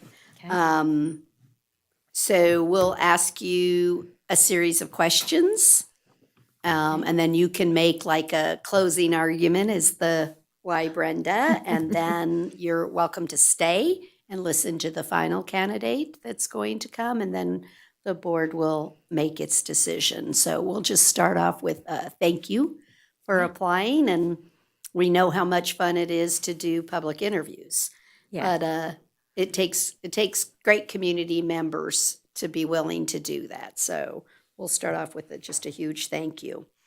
So my question is, if we were to select you for the committee, what would you add or how would you benefit the committee? My addition would be, I have about 35 years of environmental experience, both in my current position for the past 15 years here in this community, dealing with the Carson River watershed. I think the value that I would add is bringing all of that to bear, for this committee, and being able to provide that experience, the advice, the potential knowledge to help make this committee make decisions that would then advise your board on, positively on the different aspects of open space. I mean, you have an amazing group of people who work in open space right now. I have had the pleasure of working with them in my current position, but I think my expertise as an individual and bringing that to bear would be what I would add. Great. Supervisor Gioni. Blenda, please share your thoughts with us on how you will prioritize spending Question 18 funds for open space. What would your specific priorities be? Well, I know that you've moved from actual purchasing of lands to more management of lands. I think I believe that I would be looking at and using the information that the staff gives us to determine what is what is the best way to move forward, and then looking at what the community has desired. I wouldn't want to bring just my own, expertise to bear in making those decisions. I think that needs to be a group decision. But I do feel like it's very important to protect floodplains. It's very important to protect our natural resources. I think that the city has done that amazingly well. So it's basically just looking at how better to manage those different lands.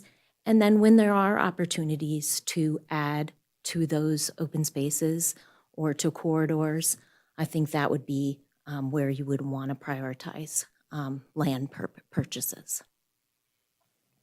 Supervisor White? Thank you. Good morning, Brenda. Good morning. So tell us where you think we are at in the life of question 18, and do you think there are any adjustments that need to be made?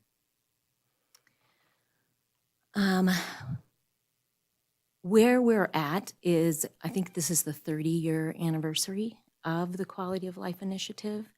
I believe we have, or Carson City has been super successful in protecting the Carson River watershed corridor through the city. Many of the lands up on the west side. I think there could be some additions potentially on the east side. And I did see that I looked at the agenda items for next week's meeting and did notice that there were quite a few yellow pieces of land that are opportunities. So I do feel like right now, question 1, we've done a lot of the hard work of protecting the land. Now we just need to manage it. And I think the different aspects are looking at how do we get more use? How do we get families to know that there's all these lands available to them to recreate on? I think that the city is doing a really good job of that. That could be an area where more is happening. And I think they have that in mind already. But I feel like I could add value in that regard because of my experience in outreach and helping get the word out, about the positive nature of your open spaces. Thank you. Supervisor Horton? Good morning. Morning. Do you know how many acres of open space we have? Oh, I do. I did have that. It's, I think, 7,000, approximately 7,000 acres. I'm not positive. I would have to search through my notes right now to find it. You're fine, no problem. Thanks. What is your understanding of the roles, responsibilities, and authority of the Open Space Committee members? My understanding is that we would be an advisory committee to the board. We would be looking at budgets. We would be looking at how the different work plans, we would be approving work plans to spend those dollars, some of the capital projects to spend those dollars. And I understand it's about between $1 million and $1.6 million that we would be responsible for helping determine the open space efforts, moving forward. And then we would be advising the board on those and whether or not you chose to pass them. Thank you. Yeah. Supervisor Schutte? Thank you for applying. No worries. What do you see as critical needs for open space, and how do you envision being able to manage the differing perspectives for land use? Okay, so I might have to have you ask that one more time. So, and I was just realizing I didn't word it very well, but so No. what do you see to be critical needs for open space? And how do you envision being able to manage the differing perspectives for how to use the land? Some of the critical needs are just continuing to find those opportunities to protect additional places, especially if they're critical to wildlife corridor, if they're critical for floodplain management or flood attenuation, or because there could be a few different areas where if you protected those lands, you would just get a bigger bang for your buck. I also think that some of the critical need is to manage, and you know that now that you've done all the hard work of protecting, I think there are a number of plans that are being put forward. I've been lucky to work on the Carson River Master Plan of late, and that hadn't been updated since 1996. So I think that's a really important effort that's moving forward. I do think that there is probably some planning that needs to occur, but in general, Carson City has done an amazing job of doing smaller plans that provide a lot of documentation on what needs to happen moving forward. So just utilizing that information and moving forward. I think my perspective on the different aspects of people, I think in most instances, you just find where the common ground is. I think that we, as a OSAC member, I would be looking and listening to everyone's perspective and weighing that, against what planning documents we have and how it would be moving forward. I think you find, hopefully, you don't have a lot of conflict. Hopefully you find a lot of common ground and we work from there.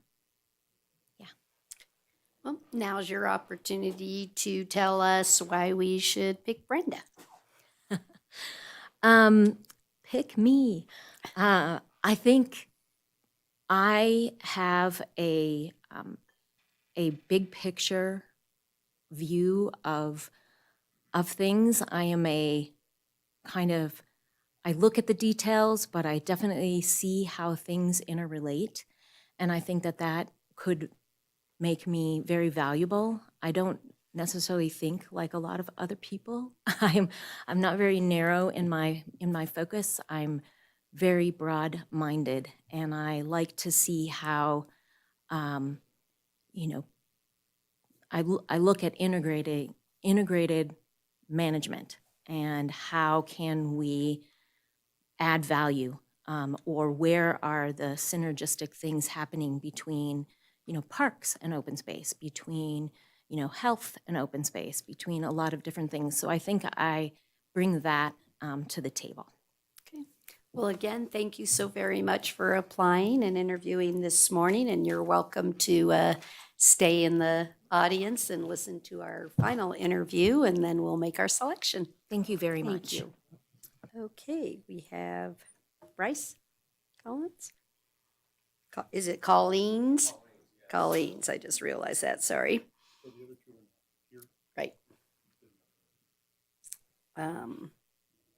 So thank you so much for applying for this position. We're very appreciative when we have the public that's willing to provide public service for free. So no, anyway, I just thought I'd mention that.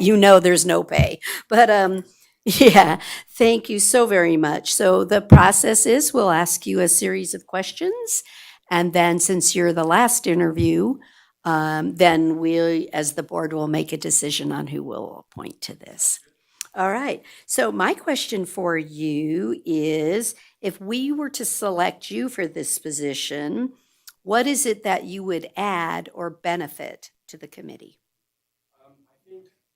Turn the microphone on, please. Oops, sorry, I didn't realize you weren't green. I apologize, sorry.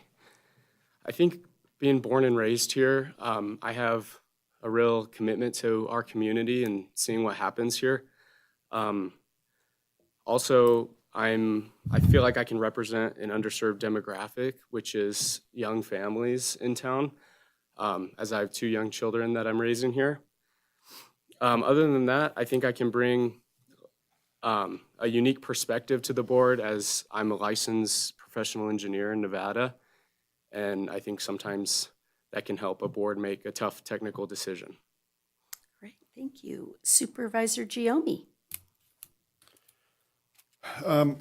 Bryce, please share your thoughts on how you will prioritize spending Question 18 funds for open space purposes. What would your specific priorities be?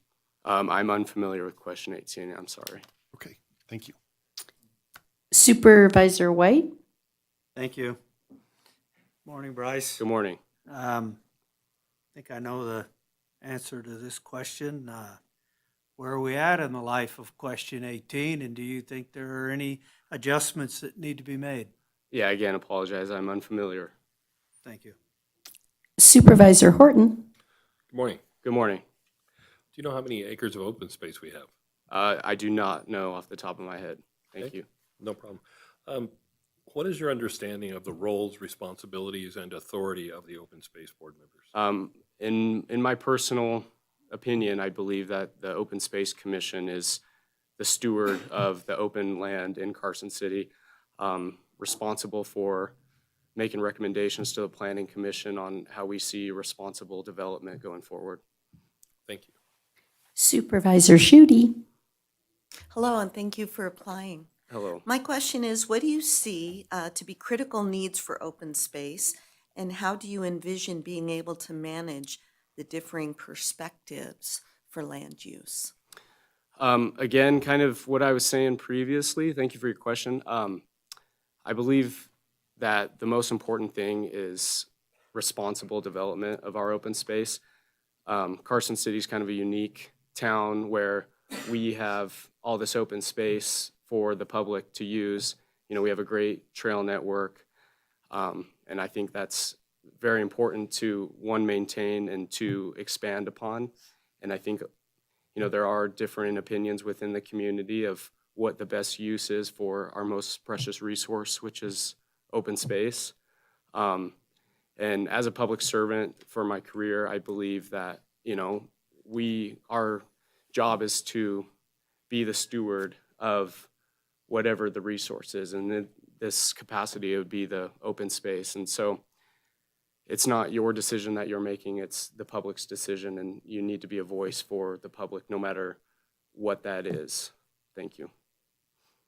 Okay, now it's your up. Tell us overall, why should we select you for this position? Like I said, my background, you know, I graduated Carson High School, went to UNR. You know, I'm born and raised here. My parents are born and raised here. I have a really big interest in keeping Carson City, you know, kind of the gem that it is. I'm a licensed professional engineer in Nevada. I think that can be beneficial for any board or commission that I can sit on. Other than that, like I said earlier, I think I can represent an underserved demographic with young families. And I just kind of want to end on, I really care about what happens to our city. And if I can be the voice to lead that, I think that would be a really great opportunity. Thank you again so Thanks. much for applying. It's very much appreciated. All the candidates are fine candidates, and so it really makes it difficult for us to choose, right? Y'all made it hard on us. You're not going to keep anything easy, but we have a task. So do we want to talk about it? Anybody want to jump out with their first thoughts? Supervisor White's willing to go first. I think this is today a clear case of the application versus the interview for me. And with that, I would like to say I would put my thumb very heavily on the scale for Blake. Okay. Do we have somebody else that wants to jump in? Supervisor Schutte, are you getting ready to tell me who you're voting for? First of all, I appreciate everybody's willingness and desire to serve. And I really am so moved by just the commitment to this community. At the very end, there was a couple descriptions used that I think are very important to this committee, and it was synergistic relationship and integrated management. And I see open space and how we look at and manage the projects and the funding as being critical, as those ideas being critical to this. And so Blake and Brenda are very close, but I am leaning toward Brenda also with her knowledge of the watershed. That would be my vote. I would also be very comfortable with Blake. Okay. Who wants to go next? Oh, Curtis will do it? I'll go. Uh-oh. If we say it earlier, then we might not be the tiebreaker, so this one's one. Go ahead, Curtis. Well, thank you all for applying. It's a great thing to do, and I know it takes time out of your day and your evenings and your life, and it's important that people step up and are willing to participate in our community like that, so thank you for that. Great candidates. I think all of you could add something to the organization that might help us move forward. My personal view is I would have to lean toward Blake at this point. Okay. Want to go, Stacy? Yeah, not really, but I will. Okay. I might get off the hook. Oh, sorry. Yeah, I don't think you're going to get off the hook. Oh. I'm really. That's why he's doing this to me. This is very difficult. I think that, yeah, I mean, literally I had Blake, and I agree with Curtis. I think any of the three of you could add value. For me, it comes down to a question of what we have on the board now and what we're lacking. And I think, wow, this is really difficult. This is one of the hardest decisions I've made sitting here. No, it's hard. I think Blake has a slight advantage for me. Well, I will go on the record because I think that, I think it's true, right? You look at the committee itself, you look at what all its duties are, and you also, a little bit going along with Supervisor White's question is, where are we in the process? Where are we today?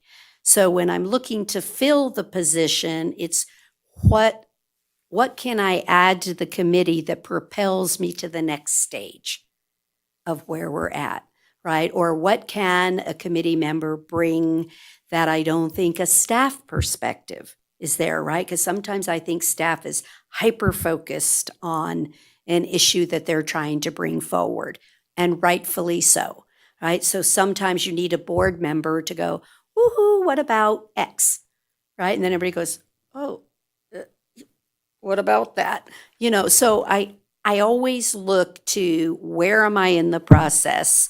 And so I'm going to say that I thought two candidates were looking for how do we grow open space for families. Two of you hit on the fact that growing it for families is important. And I think for me, that's one of the most important stages that we're at with open space, because I think it's one of the most wonderful assets that we have in our community. And I have often said that I think the arts and the parks and recreation are what bring mental health to our community. And I think that's a public safety issue. Anything I can do to give people that place. So I think two of you hit on something that I think is absolutely vital at this stage of time. I think Brenda brings just a boatload of expertise, right, to the committee. Very strong in in all of those aspects. But when I look across the system of what I need on the board, and I'm going to be really ugly about this, but I think Brenda will serve us no matter what, because I think that's the person that she is with her expertise. But right now, I think the committee needs anything it can do to get more public involvement with our open space properties.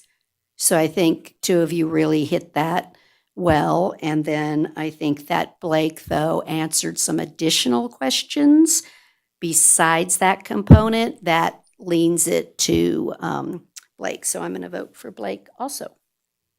And could accept anybody, because you were all great. Like I said, Carson City's pretty darn lucky to have such great candidates. So with that, Supervisor White, would you like to make the motion? I will. I move to appoint William Blake Anderson to the Open Space Advisory Committee to fill a partial term expiring in January 2028. I have a motion and a second to appoint William Blake, the infamous Blake, Anderson to the committee. All those in favor, please say aye. Aye. Aye. Any opposed, say no. Let the record reflect it was unanimous. And again, thank you, Brenda. Thank you so much for applying. And don't stop applying. I want to tell you both, right? Keep on doing that. Okay, we'll do agenda item 15A and 15B, then we'll take a small recess because I think we can get through these ones. Agenda item 15A is discussion and possible action to remove taxes and penalties in the amount of $13,778.05. Does any member have a question on this item? Pretty standard. Is there any public comment on this item? I'll accept a motion. Supervisor Giomi. Move to approve the removal of taxes and penalties from the unsecured tax roll as requested. I have a motion and a second for approval. All those in favor, please say aye. Aye. Any opposed, say no. Let the record reflect it was unanimous. I'm really gonna work her out on the next one too. Okay. Agenda item 15B, discussion and possible action on the request for partial removal of $3,227.91 for Blackstone Ranch, because the school district bought some property there, and gosh darn, we can't get taxes from them. But does any member have a question on this item? Is there any public comment on this item? No? I'll accept a motion, please. Go ahead, Supervisor Giomi, you're there.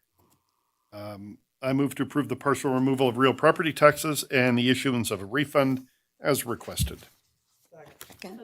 Second for approval. All those in favor, please say aye. Aye. Any opposed, say no. Let the record reflect it was unanimous. Thank you so much. Okay, we're going to try to come right back at 10:30. Everybody has enough time to use the facilities. Yeah. Ooh.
bring the board back to order.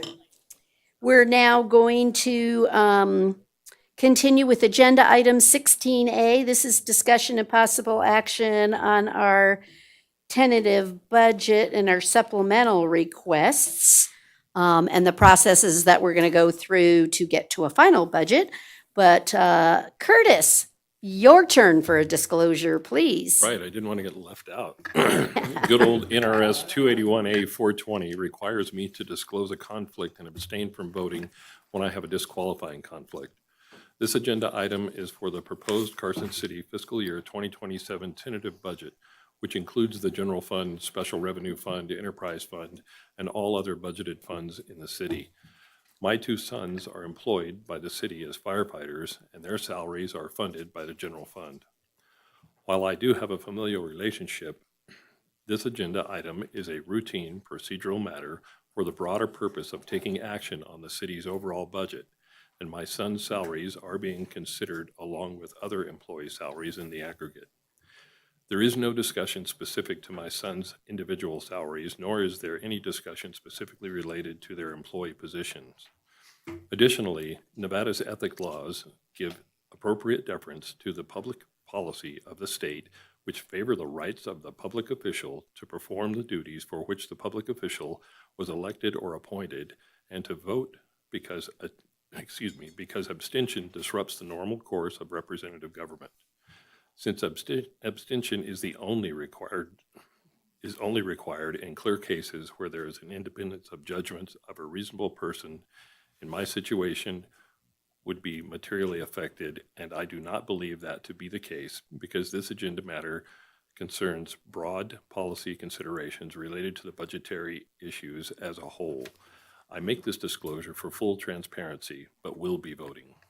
Thank you so much. I think there's a ditto coming up I from get to Supervisor ditto. Schutte. I get to ditto once again. All right, NRS 281A.420 requires me to disclose a conflict and abstain from voting when I have a disqualifying conflict. This agenda item is for the proposed Carson City fiscal year 2027 tentative budget, which includes the general fund, special revenue funds, enterprise funds, and all other budgeted funds in the city. My nephew, Chris Martinovich, is the city's transportation manager, and his salary is funded by the Regional Transportation Fund and the Fleet Management Fund. While I do have a familial relationship with Chris, this is a routine procedural matter for the broader purpose of taking action on the city's overall budget, and my nephew's salary is being considered along with other employee salaries in the aggregate. There is no discussion specific to Chris's individual salary, nor is there any discussion specifically related to the position of transportation manager. Additionally, Nevada's ethics law give appropriate deference to the public policy of this state, which favors the right of a public official to perform the duties for which the public official was elected or appointed, and to vote because abstention disrupts the normal course of representative government. Since abstention is only required in clear cases where the independence of judgment of a reasonable person in my situation would be materially affected, and I do not believe that to be the case because this agenda matter concerns broad policy considerations related to budgetary issues as a whole. I make this disclosure for full transparency, and I will be voting. Thank you so much. Okay, with that, Mrs. Benaboo, do you want to start us off this morning? Good morning. Yes, thank you. Sherry Russell Benaboo, Chief Financial Officer for the record.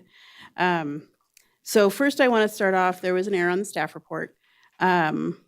We do present to advisory committees and the RTC, which is an action committee, the budgets, the tentative budgets before you today. The capital, however, is presented but not heavily discussed.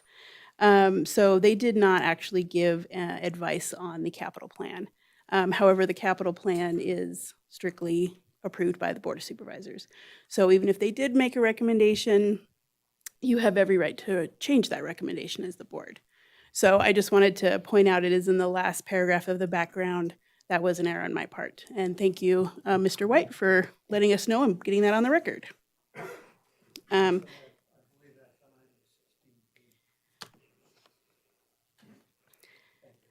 Uh-huh. I'd also like to take a moment to thank everybody involved in putting this together.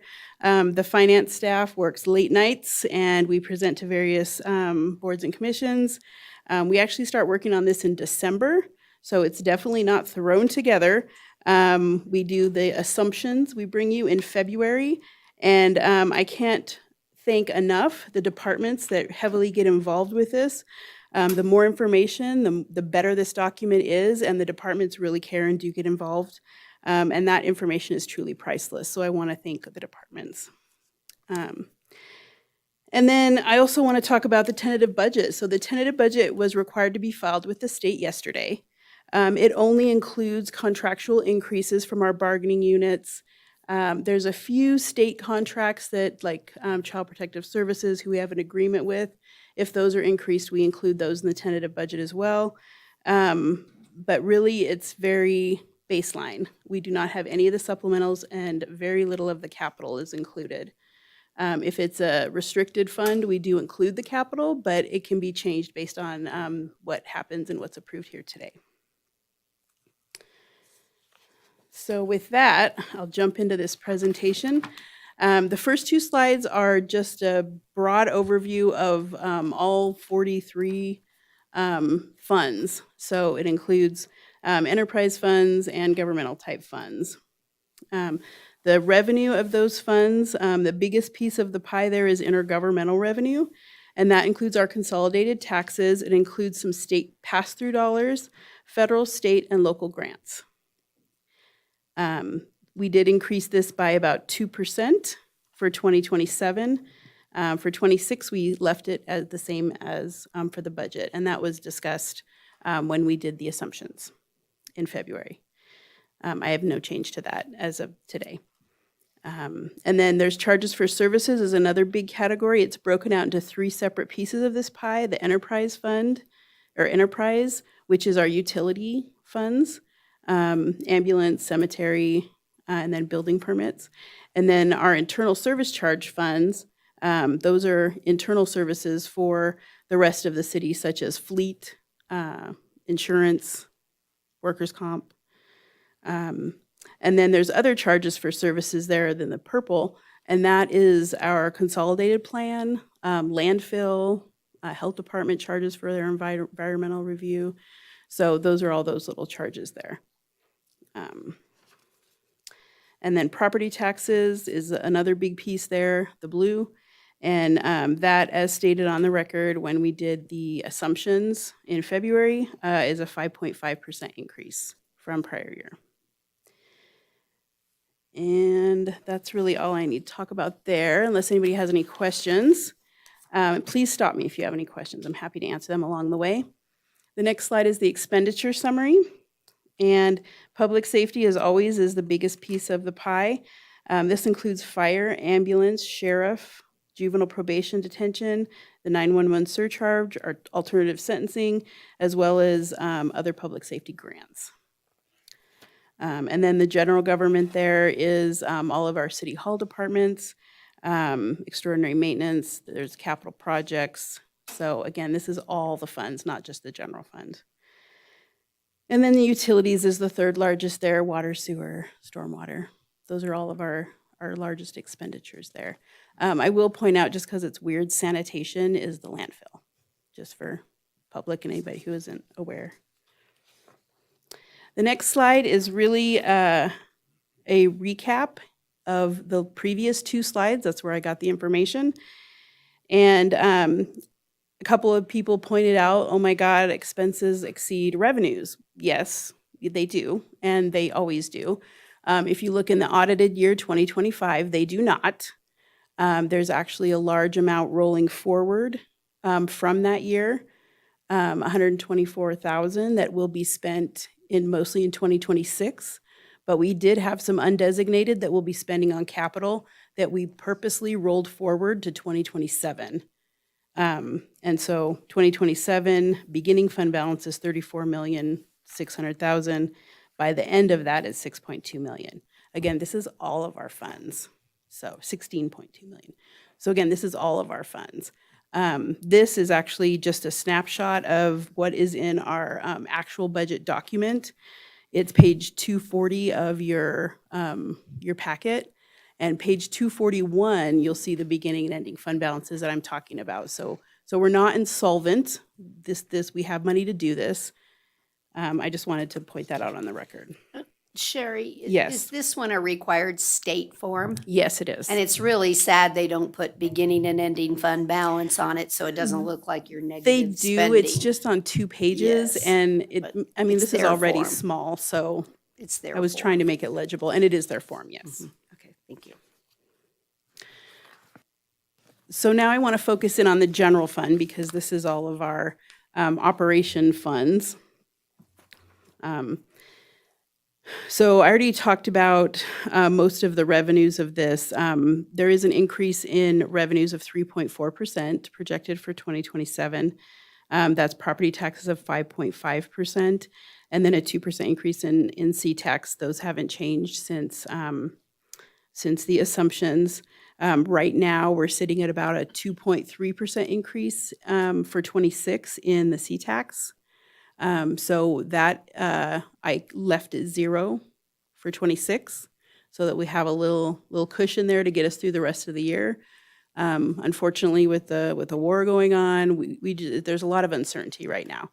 So I'm just being conservative, which typically puts us in a good place.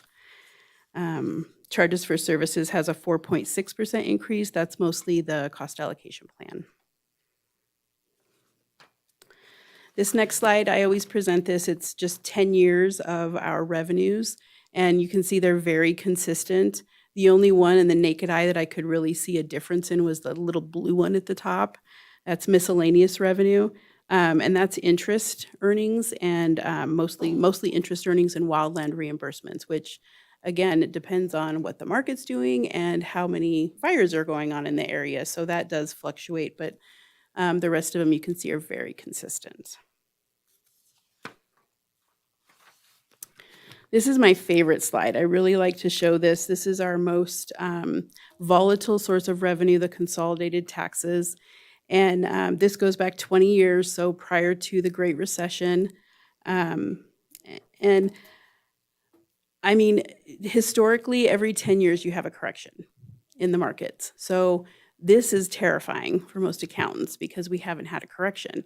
However, I think the plateaus you're seeing in 22 and 23 where it doesn't really increase, and then 25 and 26, what looks like is going to be another plateau year, that might be the cooling down.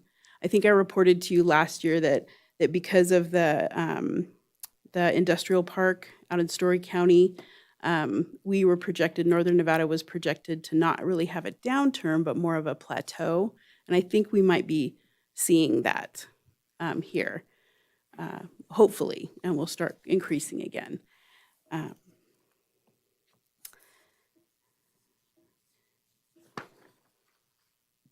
And then the next fund is, we'll go into expenditures if there's no questions on the revenues. Here, general government, or I'm sorry, public safety is always number one. They're 46.2% of all general fund expenditures. This includes fire, sheriff, juvenile detention and probation, and alternative sentencing. General government comes in second, and that includes my department, finance, it includes IT, human resources, the city manager's office, assessors, the boards has a department in there, the treasurer, district attorney, public defender, planning, facilities, clerk recorder. There's a lot of little departments in there that really operate the city. And then total expenditures are showing a slight increase of 2.8% for 2027. This next slide shows, again, 10 years with expenses.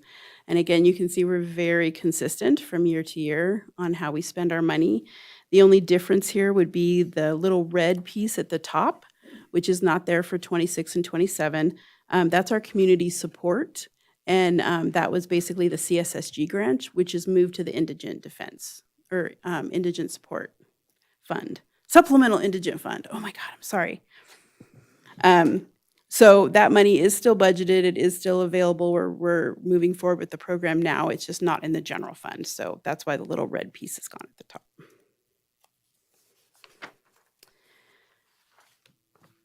Okay, this pie chart, it's very important. The total number of salary and benefits that we have in the tentative budget is 78.2%. Last year it was 78.9, so it is slightly down.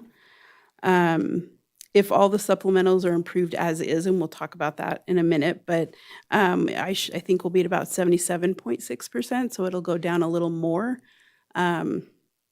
There are some services and supplies, software maintenance, that kind of thing that we're recommending in our supplementals, so it shifts it just a tad further down.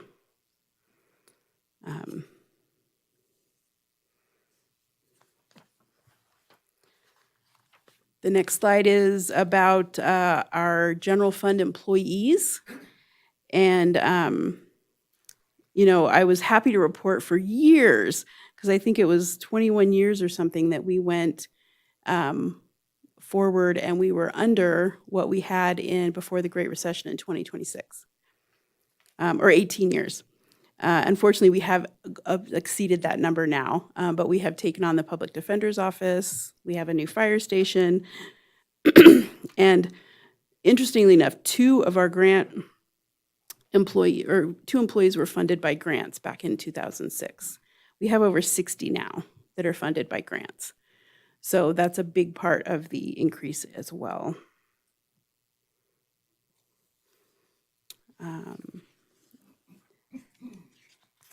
And this does not include the tentative. You can see fiscal year 26 and 27 are equal. So we have not included any supplemental employees in this chart.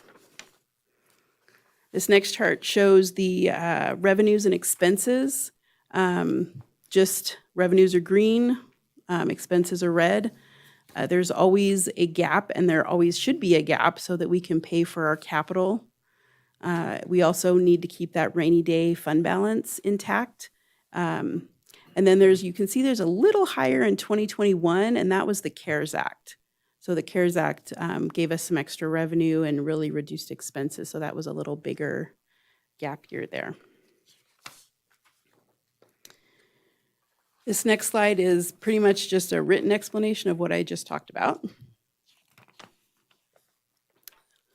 Just for those that don't like graphs. And this is a really condensed version of what our general fund looks like. So you can see beginning fund balance there in 2025, that's audited, that was $30 million. Ending fund balance was 28. So that's our beginning in 26. And then we've got the revenues and expenses. Contingency for 2027, that 1.199 number, that includes $500,000 for future unknown expenses.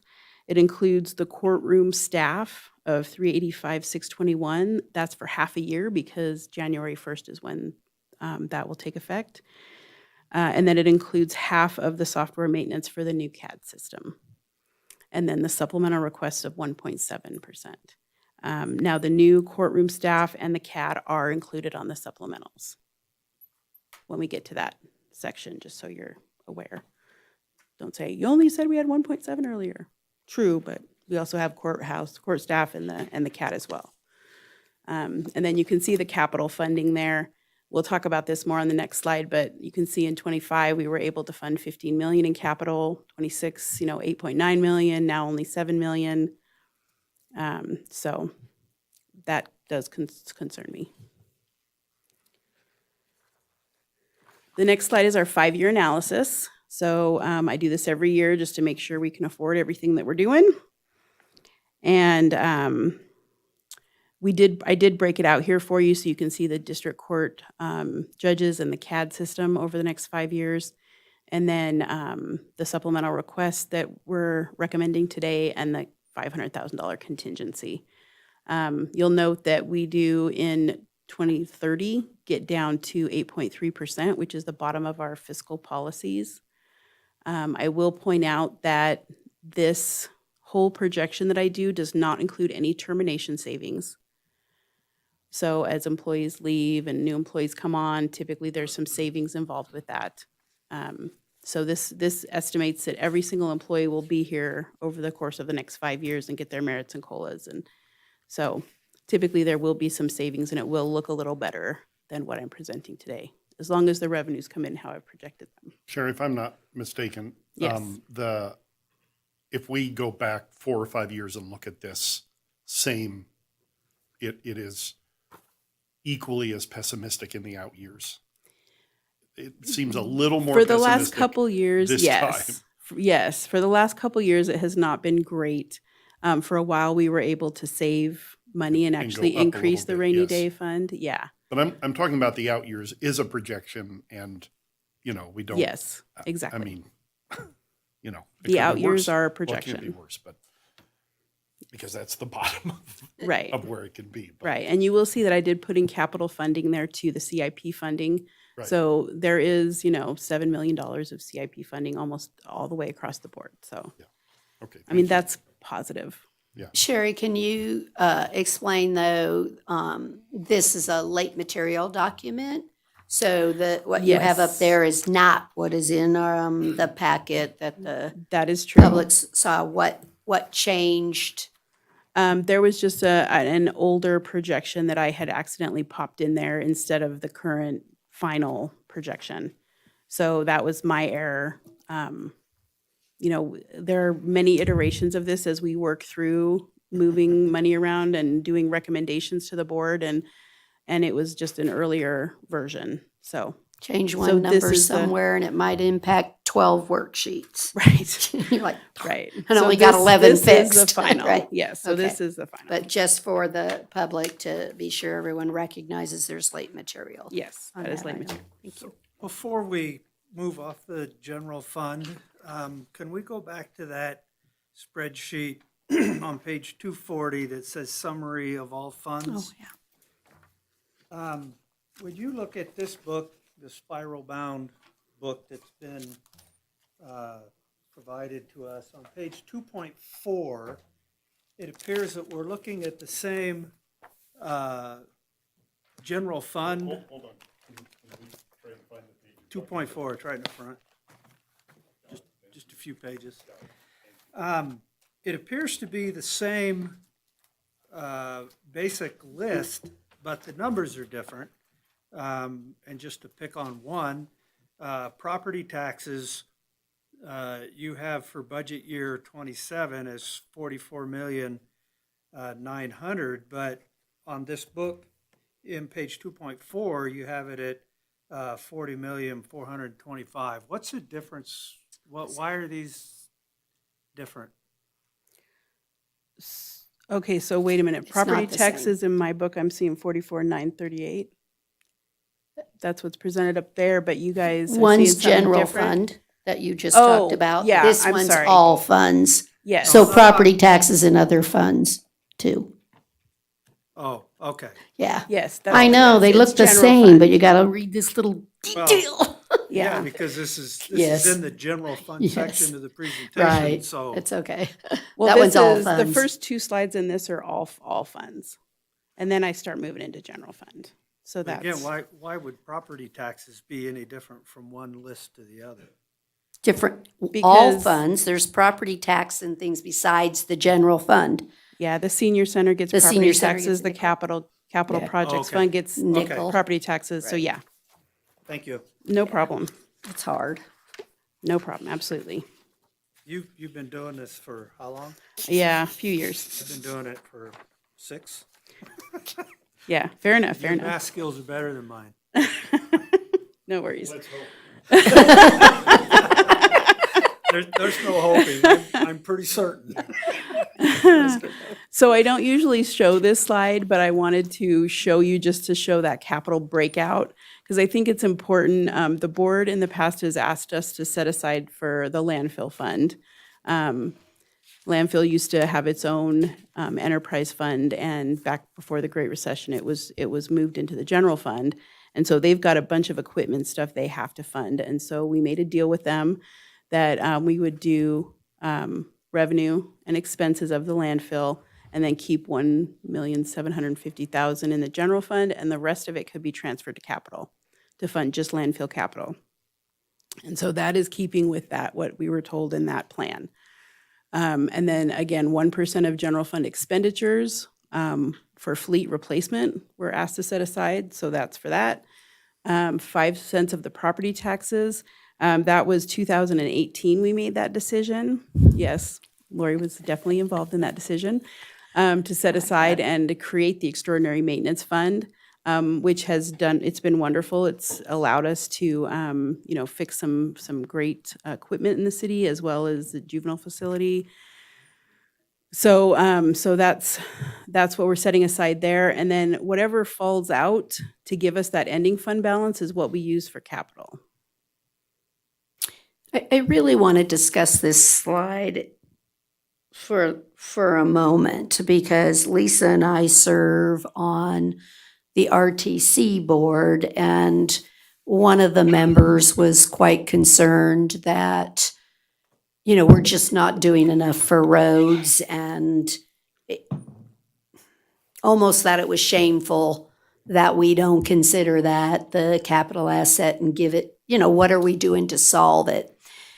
And I really like this slide because I think it depicts the priorities that we have done concerning capital and why there isn't money we're going to move from the general fund to the RTC for roads.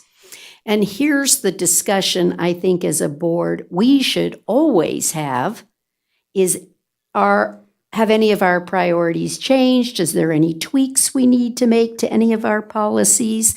So when you look at the transfer to the landfill, that's a huge chunk.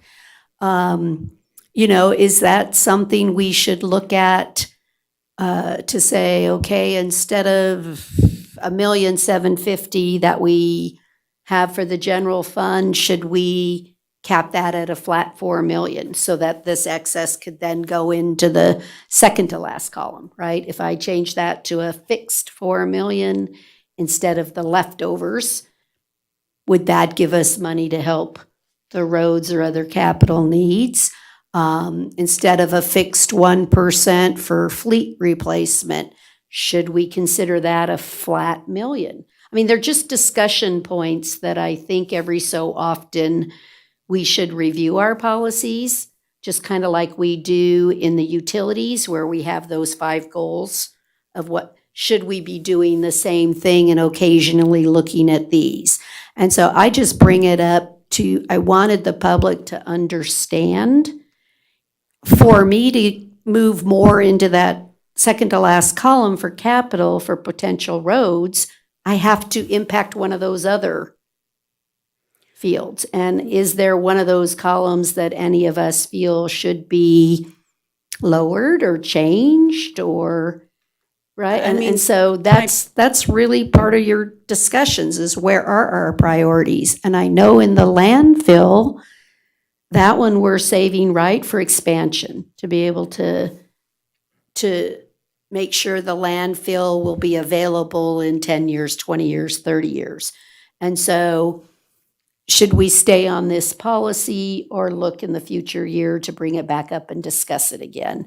Same thing in the fleet. We years ago decided we'd just do 1% so that we could have a consistent fleet. And so for me, having those policies hopefully stops me from having more capital assets deteriorate like the roads, right? That we did plan and put policies in place to try and make sure those issues don't fail, that we're doing the right thing. But I just bring that up because I think it's important when you get here and say, oh my goodness, we had $686,252 for non-landfill, non-fleet. Can I put another wrench nothing. in the discussion? Yeah. There is $26 million in deferred maintenance out there for our facilities. And so that's what that remaining for capital would be: facilities, equipment, not including fleet, all the other capital. I consider a road a capital. I mean, I understand that everything competes. everything competes and we set which one has the higher priority at the moment in time. But you're right, there is no other funding source to fix a roof. Or to replace carpeting, or to do those things that we all have to do as even homeowners, right? How long do you defer it until it's threadbare or things of that nature? But I really think this is an important slide. I think it could help you explain to the public when we had the gentleman like, why aren't you giving me money into the road fund? Because I don't have it. It's just not. It's not there. I barely can do exactly what you're saying. I don't have enough money to hit the asset management that we work so hard on to tell us the condition of all of our buildings. I think Supervisor White and I don't know, it's a major push for us to be able to say, how do I spend my money wisely? What's ready to break? What is at its end of its useful life? And how do we not have everything as an emergency, because it costs more money to fix things that break that are an emergency versus standard maintenance that you should be doing. So I just bring this up that for the public and for us to always be looking at our policies and saying, are we still on track? Are we still right? Things like that. So it's just a comment. Do you have one, Stacy, or you're just playing with your machine? Okay. No, I mean, the point you make obviously is valid, and if you don't have the revenue, then it is vital that you analyze where you need to spend what revenue you have. So, you can't ignore the roads, but you also can't ignore the other millions of dollars worth of assets that our taxpayers have paid for that need funding also. So when there's a lack of funding, what becomes important, probably more important, is prioritizing the greatest need. I think that's kind of what we're talking about. And it goes back into what you're saying, making adjustments perhaps to the fleet, not necessarily on the amount of money, but on priority setting. Where you replace a vehicle lasts longer. And yes, there are down the road implications to that. But if you have a lack of money, you have to make a decision somewhere. It's the same thing you said, just on the other side of the ledger. Right. I would just like to build a little bit on the dilemma conversation. The assets like the building and all of that, our staff need a place to work, to be able to provide the services. And I guess that's one of the difficulties when roads become a part of the conversation. And so this is where, again, my hope is the community as a whole will really see the struggle that we're facing in terms of funding and how there's a need for more revenue sources, i.e. a ballot measure for roads, if this is something that our community, I know the community prioritizes it. I know we prioritize. However, you cannot spend what we don't have. And so it's how do we figure out a way forward? And buildings, our staff, we need a place for staff to work, and we need be able to provide the services, all of them. Well, and I think roads are very visible to the entire community, so they can see that as a priority, and rightfully so. I think what they can't see is the 26 or 28 million in building needs, like a leaky roof, right? Or things like that, because that's not visible to them. So it's more difficult for us, as our job is we see it all. We see both sides of everything. So we're trying to make an effort to protect all of the assets of the community. And I think that when we did the transfer of the V&T to the new fund to take that tax to help the roads, that to me is like, if I were to almost add that into my capital funding, right? To say that is a capital funding that we fixed for roads because we found a funding source we could dedicate. I wish we could do more, but I think it's imperative. And the If you don't funding- have a landfill where you have a place to dispose of your, I think you called it sanitation, so we'll go with that. Yeah, I think we're doing the due diligence, and the requirement of the job is I have to ensure there's a landfill for this community because we certainly don't want to be under any federal decrees that tell us, that we're not properly caring for the disposals. And so the same thing when I look at the fleet, I look at that and say, well, what good does it do to have any employees if they don't have a fire engine to respond to the fire? How do we have to do that too, right? So I just applaud us as a board for always looking and trying to find priorities. And acknowledging the maintenance needs because it is less expensive to maintain than to Absolutely, rebuild. than to let it break. So I just bring it up as maybe as a future board item or something. We potentially look at our financial policies. We probably haven't done that in a while where we set the ending fund balance because that's the other one, right? When you look to the last column and people go, well, why don't you just lower that? Why don't you go ahead and go down to 5% and put some money into use? Well, for me, that's a one-time answer anyway, because once you spend that down, but again, if there's any emergency at all, Because I can't even make the payroll. when you do that, that's when you start visiting the Dollar Loan Center. That's actually, it's a decent analogy that he's making. And so I think we're very responsible there too, but I do understand why the public sees a number and says, well, put that to the roads. It's like, but that'd be me doing, like you said, well, then you don't save 1 penny from your paycheck and the tire goes flat. What do you do at home? You do just what Maurice says, right? So, but I do think we should occasionally visit every so many years. We should look at the policy and see that we're on target. Yeah, So- I'll definitely bring it back. Okay, When thank we, you. when we went into the last Great Recession, because I did mention and show that big slide, we had 25% ending fund balance. Yeah. So that's the only And that's reason the we only made it through fairly unscathed. That's why Yeah. we survived. Yes. Yes. Only because of that. Exactly. Mhm. So, okay. Keep Oh, going. Dollar Loan Center. So I have just a few more funds to go through.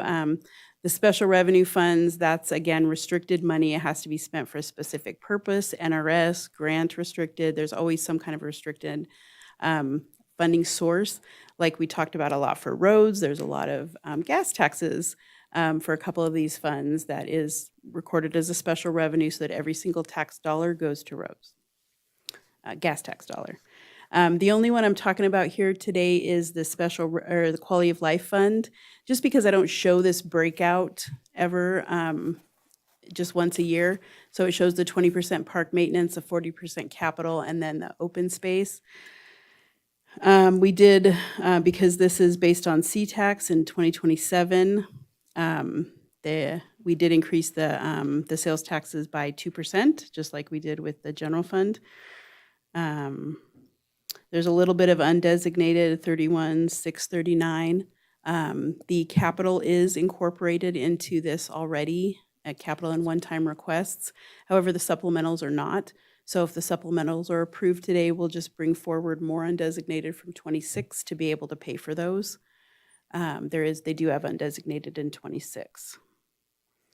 And then I usually at this meeting do present RTC and transit, but RTC and transit already look at these through the Regional Transportation Committee. So they did recommend approval of the budgets, and I did decide not to present them today. They are in your material in the big binder as the same information that we present typically to RTC. So if you want to present them today, I do have them, but I was not planning on it. Can you tell me again how much is in the FY26 undesignated? Yes, How so much? for maintenance, there's about $14,000. For capital, there's $470,000. And for open space, there's about $73,000. If we grant the supplementals, how much of the undesignated would be reduced? What would we be? It's not much. They did not ask for much in their supplementals.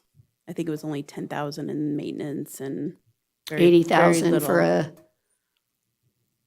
plan? That was in master capital. plan? That was already included as part of capital. So that's already in the services and supplies up here. Okay. Yes. Yeah.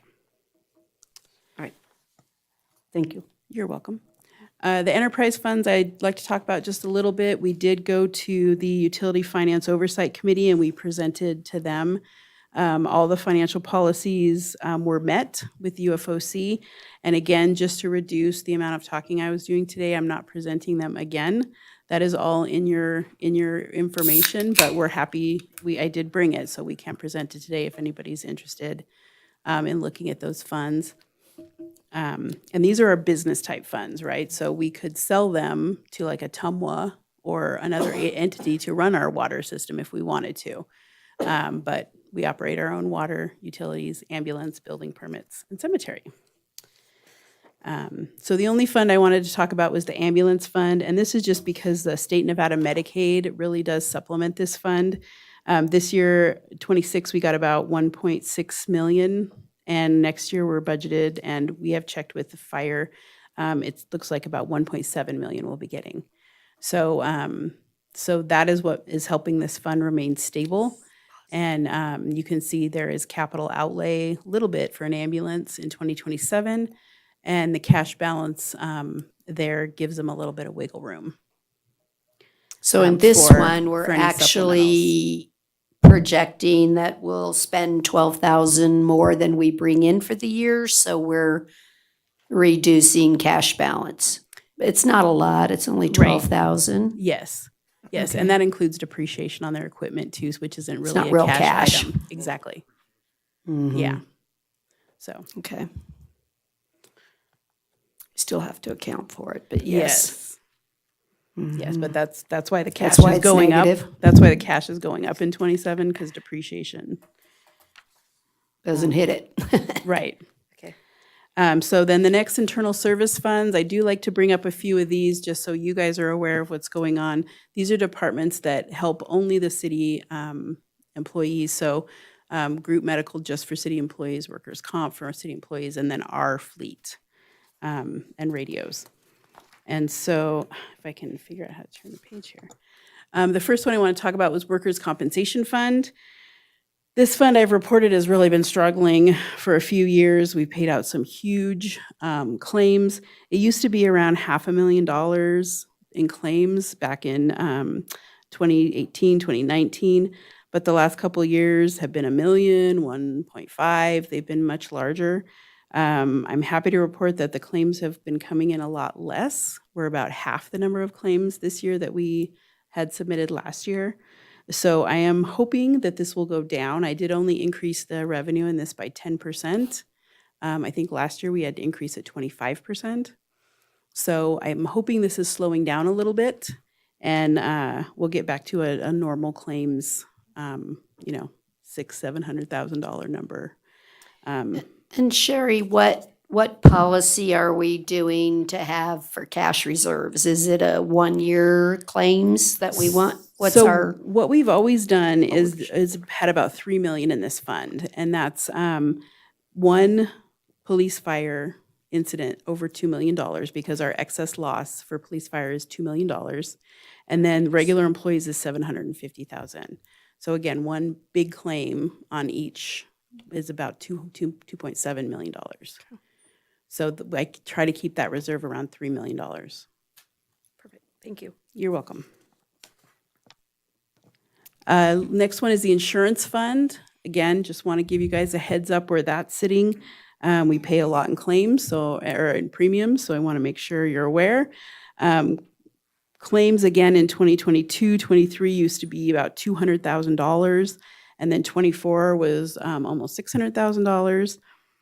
I'm happy to report, though, that claims this year are only at $74,191 so far this year, which is great. So we're having a really There good year. must be some hidden stuff coming our way. I It's hope like, that not. I is- hope not.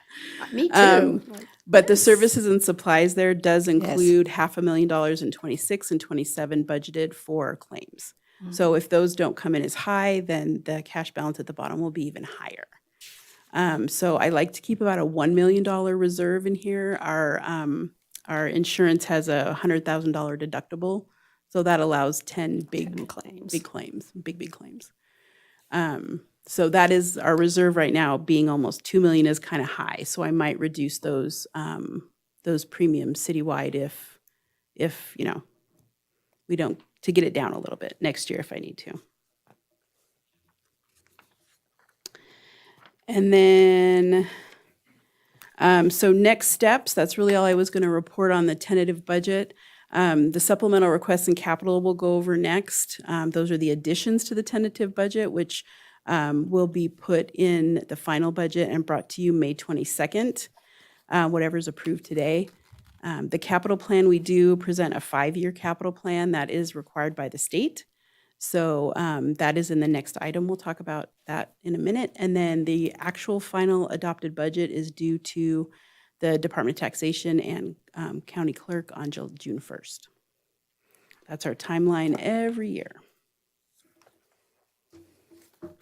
Okay, let's start then in the supplementals, and to help not keep a room full of, yes, I'll say it, our top paid individuals, keeping them on bated breath here. Does any of you have a particular department or group that you want to discuss so that we get that, so those that know they can leave, but the rest will stay? So do you have any particular department you want to hear from? Yeah, Curtis? I want to talk about civil and their Civil. halftime position. Okay, and civil, anybody else have Alternative sentencing. an alternative sentencing? Animal services, employee requests for the library. And let me make a little disclosure here so I can matter in the group. Oh, darn it. I apologize for these questions. I've been preoccupied with some other stuff, and I really didn't get into this until yesterday, actually. And as some of you can attest, the emails that went out at 10 o'clock and later. I apologize for not giving you a heads up. These aren't gotcha questions. They're just my own curiosity. Okay. And I just want to add real quick, as we walk through these, on the left is an item number, so that'll help everybody know what we're all talking about. So as we go through. Right, that was our fix from last time, so we weren't jumping around trying to find them. That really helps, being able Yes. to have a line number. Yeah. Okay, is there anything else somebody wants me to pull for discussion?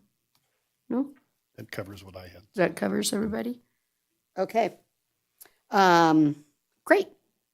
Then the rest of you, if you were only waiting on that, you know there aren't questions for you. So we will then start with, I heard first, we want to talk about civil.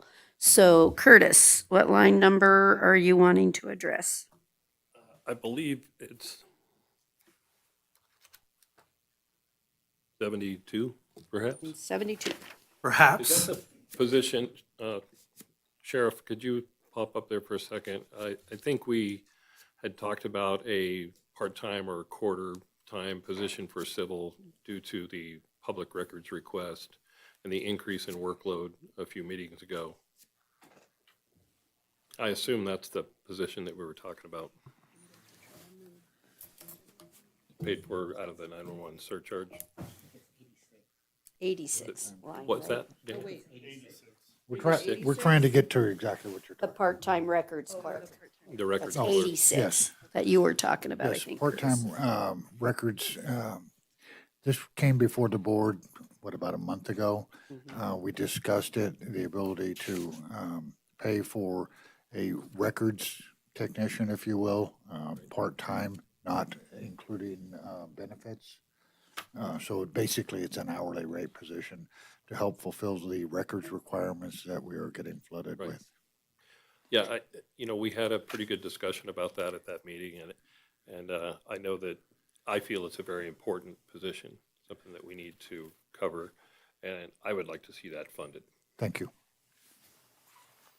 I know the workload is tremendous in that operation, having experienced dealing with them on some other stuff, and just in general, in an overview and discussion with some of the staff and others, it's quite a burden. So, and I get it, and that's why we had that discussion.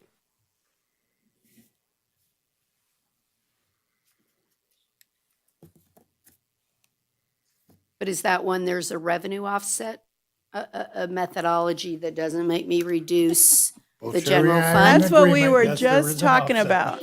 Assessor That's what we do were that, just so are talking we gonna about. make the sheriff do that? Yeah, so a couple meetings ago, we brought that fee schedule, Right. and I don't believe it was adopted. So I think we'll bring it back and see, because I think that would help fund some of this position. Try that again. So you're saying you're gonna watch what revenue is coming into that account, and if it's justified, you'll bring this back? Yes, So we will the watch fee the revenues schedule, coming in so Watch that we it. don't but was overdo that it. adopted? He could just implement it if he wanted to. Oh, that's right, that's right. I'm sorry. My memory's not great. Thank you. Apparently And he's so gonna you'll adopt watch it. the revenue and see that, oh, now it covers it, and then Yes. you'll bring it in.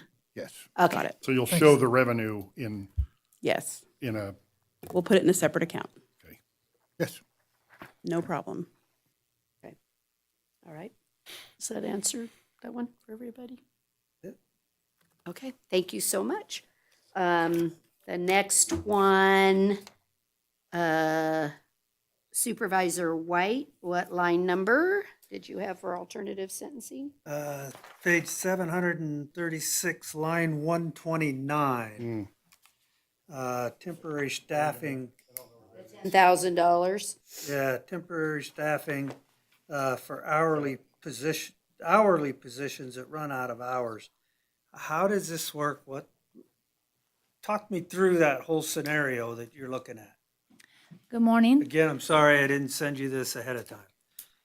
That's okay. So right now, because of the workload, we are able to include some part-time positions to help offset the volume that we deal with on a day-to-day basis. And generally what happens is we do work them part-time, but they typically run out of hours. And so in an effort to try to keep the support system that we have in place, we try to ask for additional funds and temporary staffing so that we can maintain the service levels that we currently have. So would it be better to convert some of your part-time people to a full-time position? That is the goal. We do try to do that, but we understand that there's a lot of departments also asking for positions, so we try to balance out our asks and needs, understanding that there's only so much money to go around. Okay. might be better, but be more expensive. Yeah. Well, and can I ask, don't you have a lot of employees that are retirees and want to keep their PERS pension so they can come in and do some part-time work for you under some of these contracts and yet maintain, but we can utilize their expertise in certain areas? Yes, that's So they correct. wouldn't necessarily take a position either because they want to keep their pensions. So it gives you a flexibility.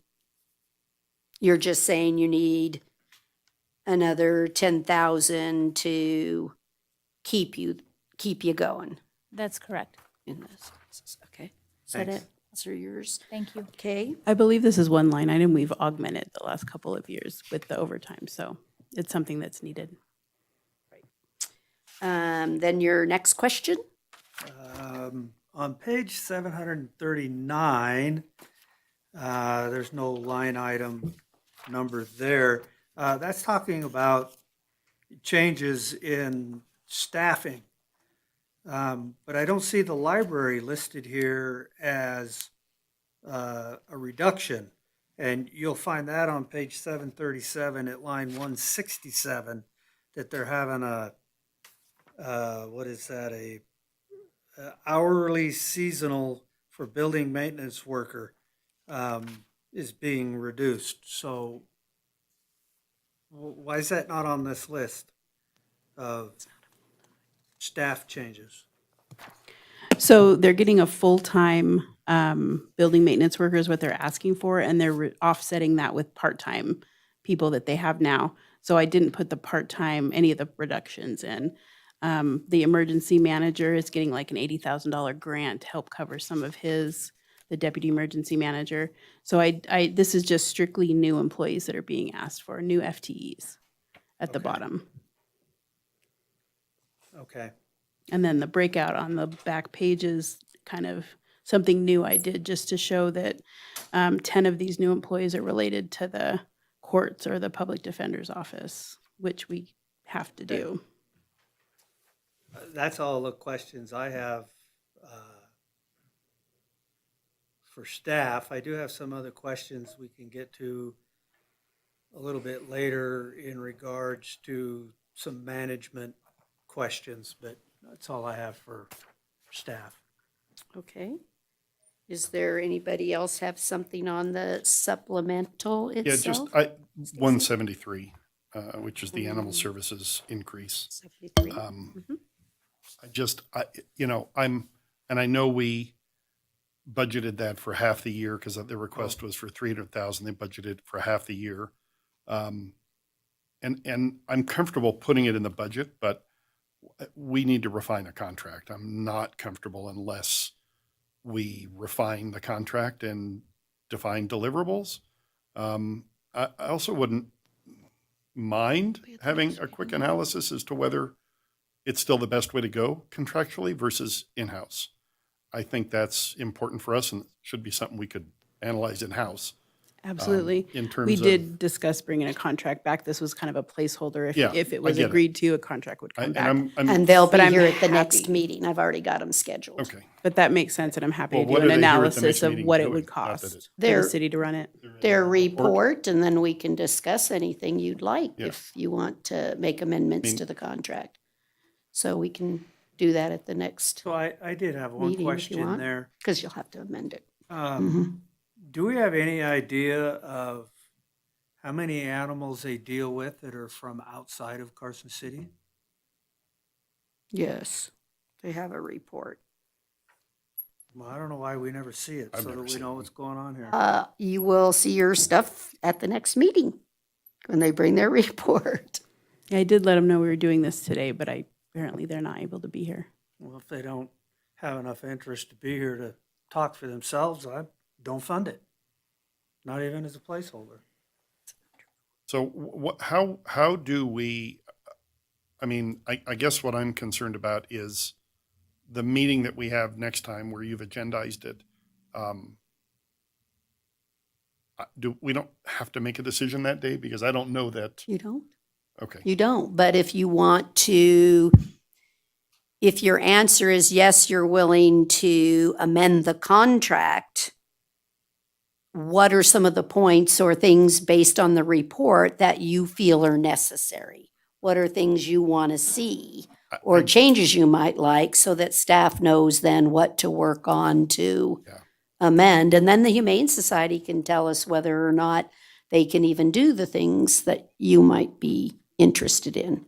They might tell us, nope. Pound sand. Well, they can or can't do it. I think that in fairness, Lisa and I have been serving on that committee since it started. And I'll just say for me that we get a lot more service than what we had when we provided animal services. And if you remember, we just swept our accounts and gave it to them as a contract. We said, okay, 700 and I don't know. Oh, I'll be like everyone else today. Don't quote me, but 735-ish or something like that. Remember, we just took our Yes. dollars and directly gave it to them. But they do things we never did. Veterinary services, things, we never did any of that kind of stuff. So I think you're right that it's ripe and it's time to look at the contract and say, are you performing the services that we want? And what are those services that we want? So can we have an analysis of what we're required to provide? Sure. I think that's, how do I Yes. say, what do I want from you if I don't even know what legally we're obligated Mhm. to provide. I mean, I think that has to be part of the discussion, and I Sure. think, Yeah. I think we also have to just take a breath and look at whether or not contracting is the way to go. Absolutely. So I don't know that all of that is going to be ready by next meeting, but maybe it will be. Maybe you'll pull a rabbit out of your hat. Maybe, I'll do what I can. Okay. And Again, it's right for us to, I don't know, I think every 5 years or so, you should be looking at everything Oh, that you contract. So I think I you're on the agree. right I agree. mission here to always be saying, are we spending the money appropriately? Is it the right way to go? I think I know where we're going to land, but a lot more expensive to do it ourselves. But we'll I'm see. sure It's it kind is. of like ambulance service, right? I get a ton. Why don't we Yeah. look at a REMS or what? Because we've done the Yeah. service versus dollars, et cetera. But we still should look at everything every so many years. Yeah, keeping in mind what can be done in-house, what can't be done in-house. Right. What level of service are we comfortable with? Well, and what are we, Right. what are our taxpayers on the hook Obligated to to pay pay. for? I mean, I think that's, Consequence know, of not providing correct. certain services. all of that, obviously, all of that. Catch dogs and cats, or do we fix roads? Well, we have to do some of it just as he Yeah, well, suggests that's legally. what I'm saying. I mean, what We do have we to. legally have to do? Right. You know, going Okay. going back as a little piece of interesting trivia back into the early mid 80s, the animal control department was about this close to being in the fire department. Yeah, I know, right? very weird place for it. Is about that close? That goes back to happening. they save cats and trees. That was the I'm result. sorry. Yeah. they have that right ladder sizes. I'm just saying. Well, you don't need a ladder. You just need a hose. They'll come right out. Okay, I'm not. We're going somewhere else. Just. Can we get back on the agenda item before Stacy gets himself in trouble? I've never blasted a cat out of a tree with water. Never. I'll swear an oath to that. Never. I haven't.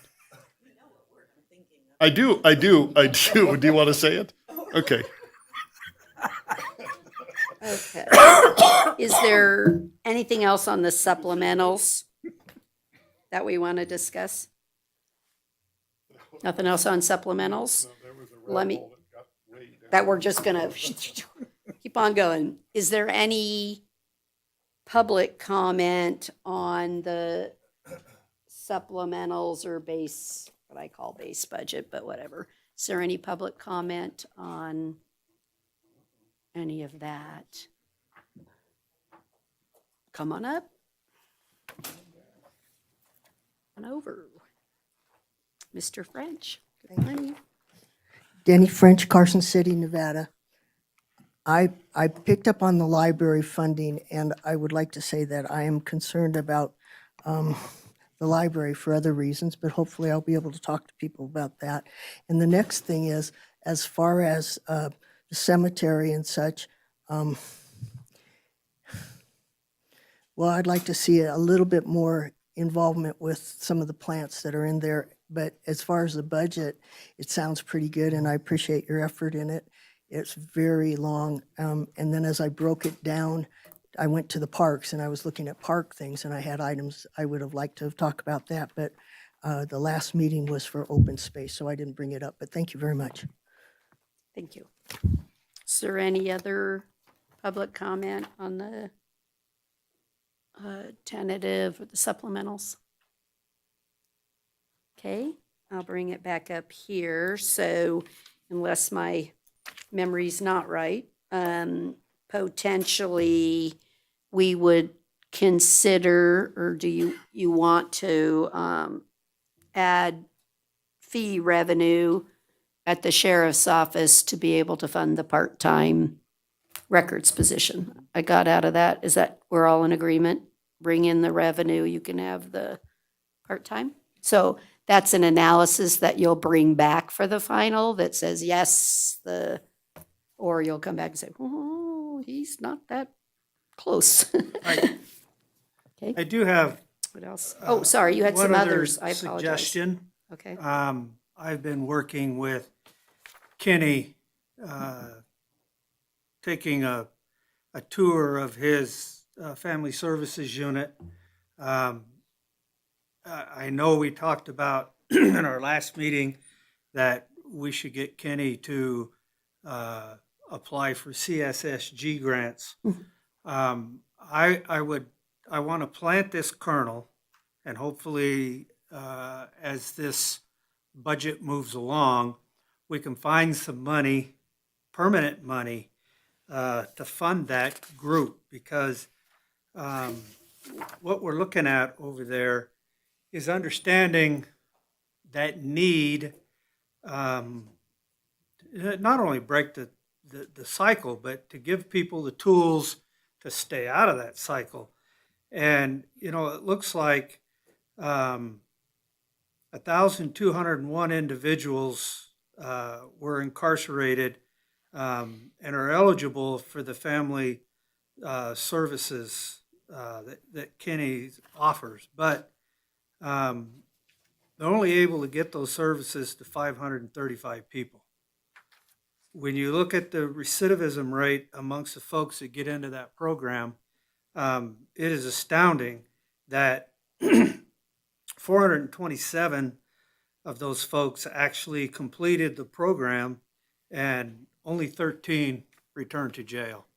I think that's that tells us we need to fund this a little better than it is. Kenny, you know, again, late to the party, but I am here. We're working on getting some numbers together, what that might look like to try to bolster this program. So, What's the number? it's not in there. Nowhere. There wasn't a request. He's No, suggesting it. I'm be bringing added. up a suggestion that we need to start considering permanent funding from one of these probably undesignated items to stand up a stronger presence in the Family Services Unit there at the jail. Mr. White, or Supervisor White, on item 75, they did get a grant for family services, so Right. there's a little bit of match there. So hopefully that'll get them going for the first couple years, and then we'll be able to find the funds later. This is a pilot program. I think, to me, the results are clear enough.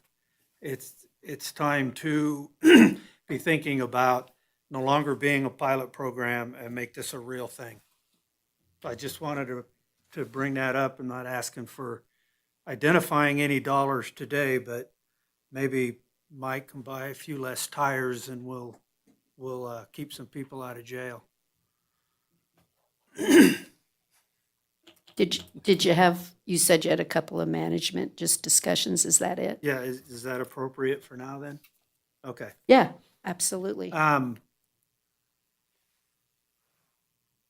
want to look at page 10,050 or 1,054. It's like, what?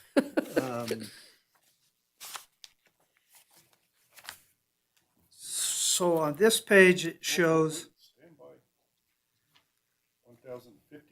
It's not on this 1,050. agenda item? Is that on the next one in capital? supplemental, 1,054? oh, I'm sorry. It's on It's on capital? 16B. Never Hold mind. your questions. Okay, Sorry. that's all right. Is that it then for now, and you'll pick it up on the next one? Okay, I'll be quiet now. Okay, so, so we're ready, unless I'm mistaken, right, for a motion and then a potential, if the revenue is sufficient, to bring in the part-time service clerk position for the sheriff's office. Is that the only? is Yeah, it? well, Okay. yeah, and the caveat on the animal Sure, control that it's a placeholder now pending sure. further approval. Well, we would have to amend a contract, so if we don't amend the contract and put it in, then they don't get it. That's correct? Okay, well, then I'm good putting it in as a, Right. then we just leave it. We don't have to Right. do anything. We Okay. need the money. I can do a motion if you Okay, want. go ahead. If you're done with public comment. I did. I move to approve the proposed tentative budget and direct staff to implement the approved supplemental requests, including the change of bringing back revenue analysis for the CCSO records clerk, and to return to this board with the 2027 final budget adoption at a public hearing to be scheduled for May 21, 2026. Second. On the He's question. not done. Oh, on discussion? Yeah, on discussion. You earlier said the date was May 22nd. I believe it's May 21st. It's our normal meeting. Okay, Yeah. because you No did say the special 22nd. I just wanted to make sure. Oh, I thought it was on the slide as 21st. It's on the slide as 21st, Okay. but out of your mouths came 22nd. My apologies. So I just want to make sure there isn't, My apologies. it's okay. It's okay. It is the 21st. It's okay. It's a lot of numbers. I don't expect a numbers person to do right on numbers, but Thanks. yeah, it's a date, not a number. It's all okay. It's Oh, all my okay. goodness. But you're still relevant. Still relevant, unlike me. Unlike me. Okay. I have a motion and a second. All those in favor, please say aye. Aye. Aye. Any opposed, say no. Let the record reflect it was unanimous. Thank you so much. Does anyone need a break or should we pop right into 16B? No, this is 2 so much minutes. fun. Okay, we're in just a slight little recess. Here she goes. Never miss an opportunity.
bring the Board of Supervisors back to order. We're on agenda item 16B. This is discussion and possible action on our capital improvement plan. Mrs. Benaboo, are you ready? I am, sorry. Good. Okay, so we got the capital slide up. I, again, cut down this presentation a little bit. So the Capital Projects Fund here, it looks like we have all kinds of money, and we just talked about how we don't have money for capital.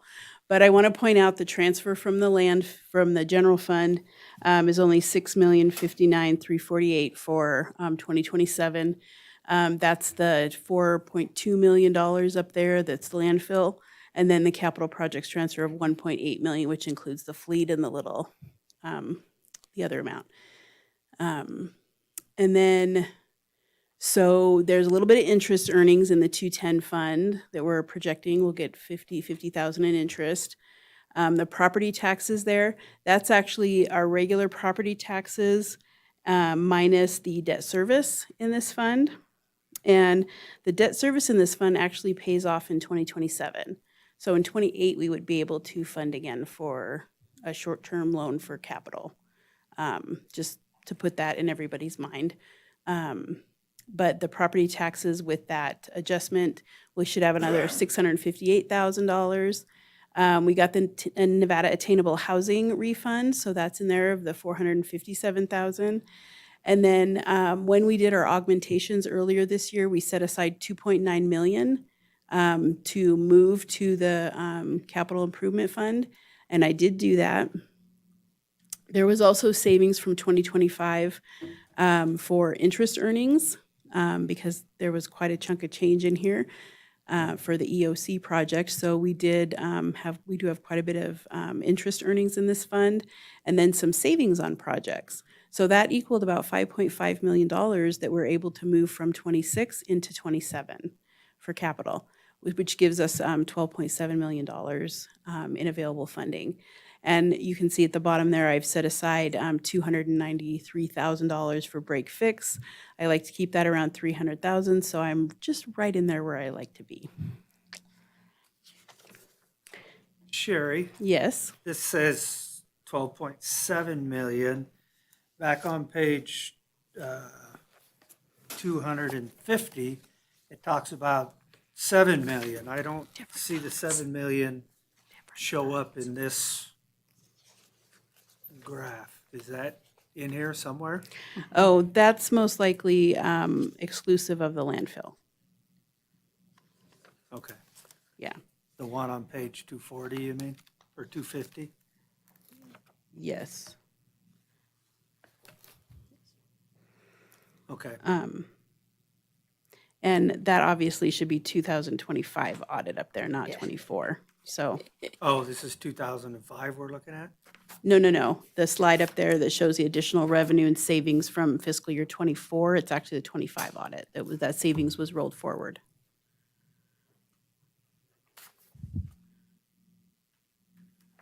All right.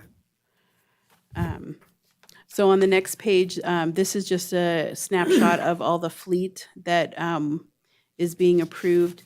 The analysis of why it's being approved is on page 78 and 79 of the capital packet. I think that's page 1139 of your packet is where that analysis is. And I missed on this slide the landfill compactor and the landfill loader. That's how long we've owned them, but the actual years of service are 11 and 14 for that. And those are correct on the backup on page 1139. But I just missed it, fixing it here on this slide.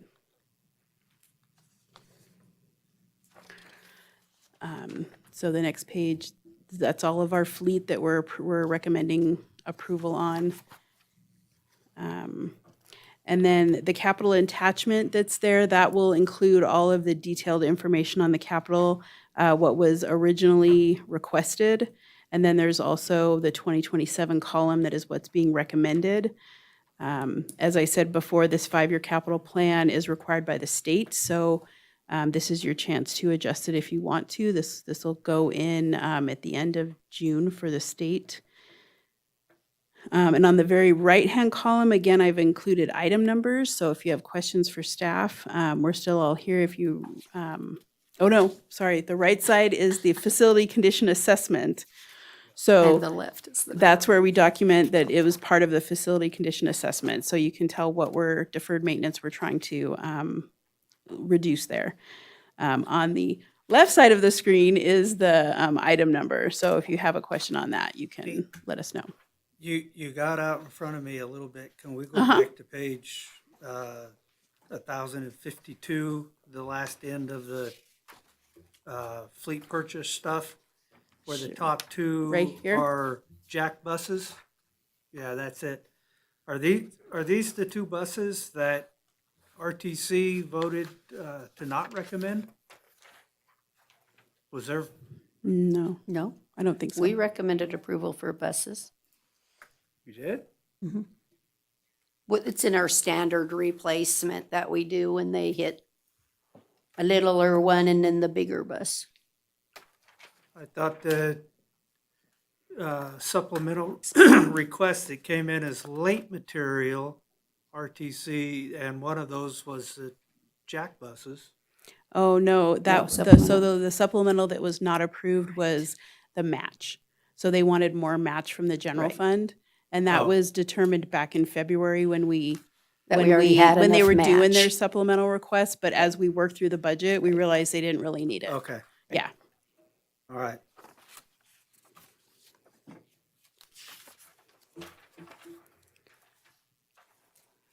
So that's all I had for a presentation. If you want to go through the capital items, or you have any questions, we're happy to answer them. Okay. Does anybody have, I'm gonna talk about item 18. Well, all the stuff related to title updates for our codes. Does anybody else have stuff they want to talk about in the capital plan? Oh, I'm sorry. I did have a few other things to say. I thought so. Okay. I'm so sorry. That's all right. Yeah, we talked about, like the mayor said, the Title 18 for the community development, that 200,000, we're not going to move to the 210 fund if it's approved. If it's approved, we'll just leave it in the general fund because the special counsel position that was just approved in the last item, he would be coordinating that bill. So we would just leave it in the general fund. So that would reduce the transfer. And then the other thing I wanted to mention is on the street and highway infrastructure fund, towards the end of the capital list here. It's 145. item number 145. We have been talking about $3.1 million for streets for quite some time. And the way it was shaken out, it was looking like maybe it was only going to be about 2.5 million. However, we did find a project that had some savings that was unneeded, and so that has dropped to undesignated in 26. So for the final budget, I'm going to push it forward so that we do have the 3.1 million, and it will be available in the final budget. Okay. Does anybody then have any other? Yeah, I do. Okay, Supervisor White, what line? Or line number? Well, doesn't have an item number, but it's page 1054 under the city manager for the new city hall. It says there that the bonds will go out 2028 for 18 million and 2029 for 18 million. But if you go to page 1072, there at the top, well, at the bottom of the top, if you're there, where it says possible debt issuance, 36 million in 2028. So a couple of questions. Are we doing two separate bonds, 28 and 29? Are we doing one bond? And then just to be clear for the public, item number 3 there says a new city hall and parking garage. the rest of the notes only mention the new city hall, so clarification that the 36 million includes the parking garage, and is it one bond for 36 or two bonds for 18 each? So we're still looking at options right now. So we're planning on a lease purchase option, but it would include both. And the 36 million that is estimated here does include both the city and the parking garage. Okay. And so I did write City Hall bond just to note that we will get funding for that. We're not planning on funding that ourselves. But the 18 million is kind of the build period. We would build probably over 2 years, not just 1 year. So that's why it's split out, is because that's the expense that we're planning on spending, Okay. if that makes sense. Sorry to be confusing. That's all I have for this. Supervisor Giomi, did you have a few questions?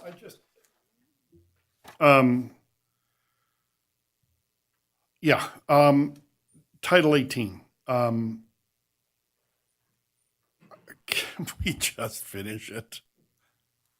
I'm sorry, that's just my comment. Well, we I shouldn't just- have done a master plan update because now Well, we got to do I it get again. I get it, the master plan.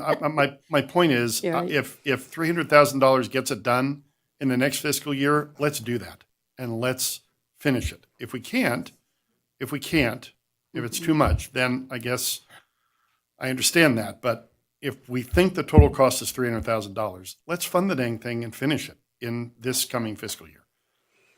So I don't know who to ask that of. I don't see hope here, so.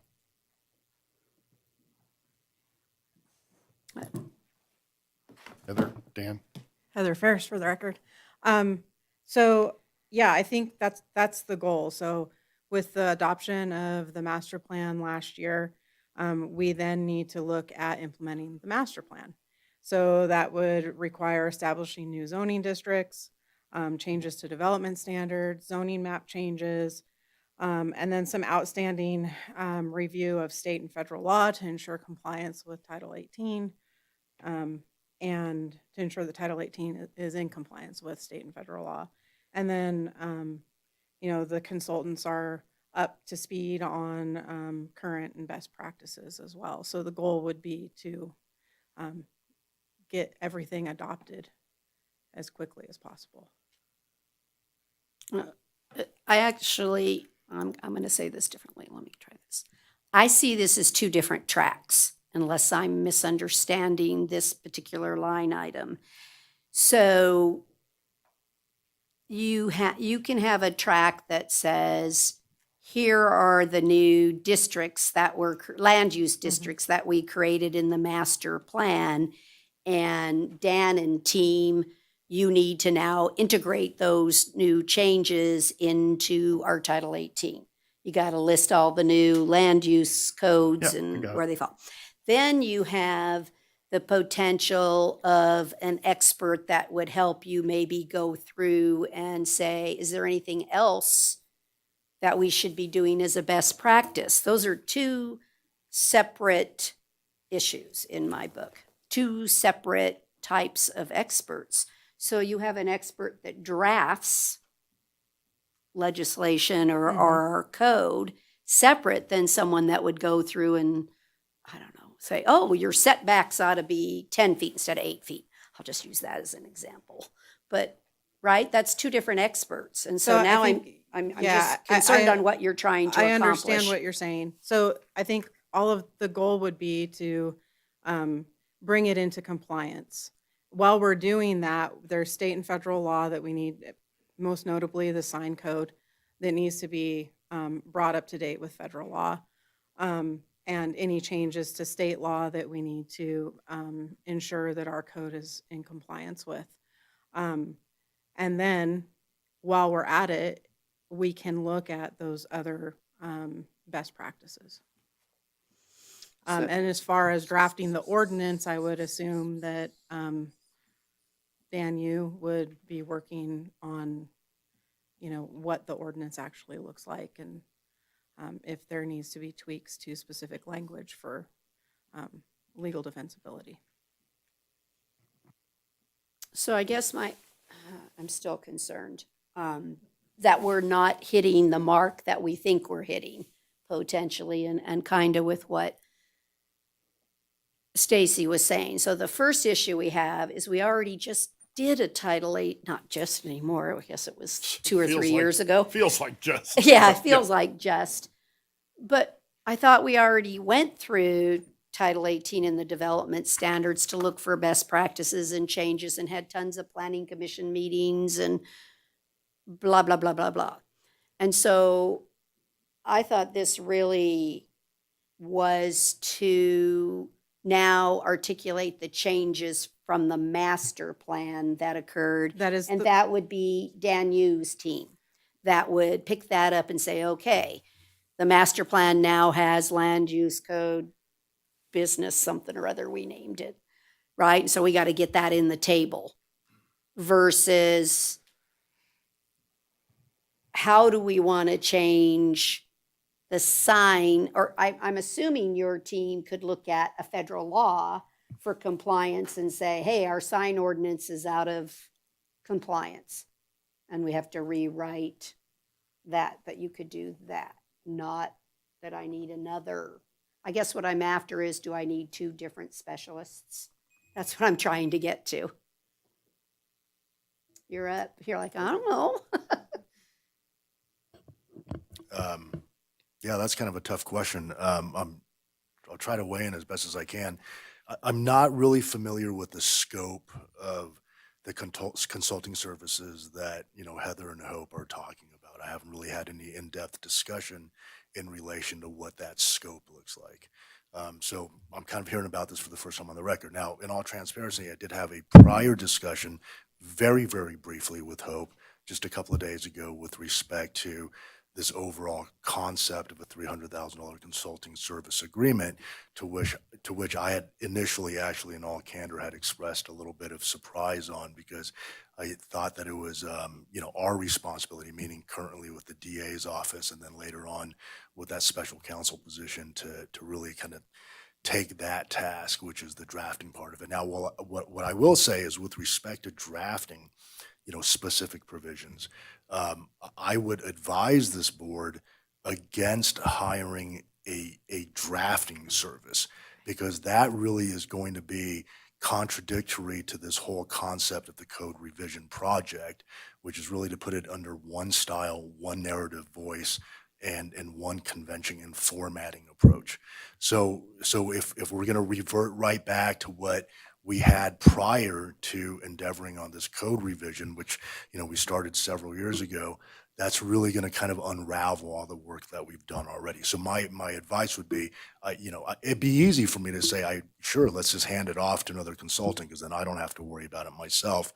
But I really do think that that's inconsistent with the will of this board and the intentions and objectives that we've established, over the course of the last several years. Now, that being said,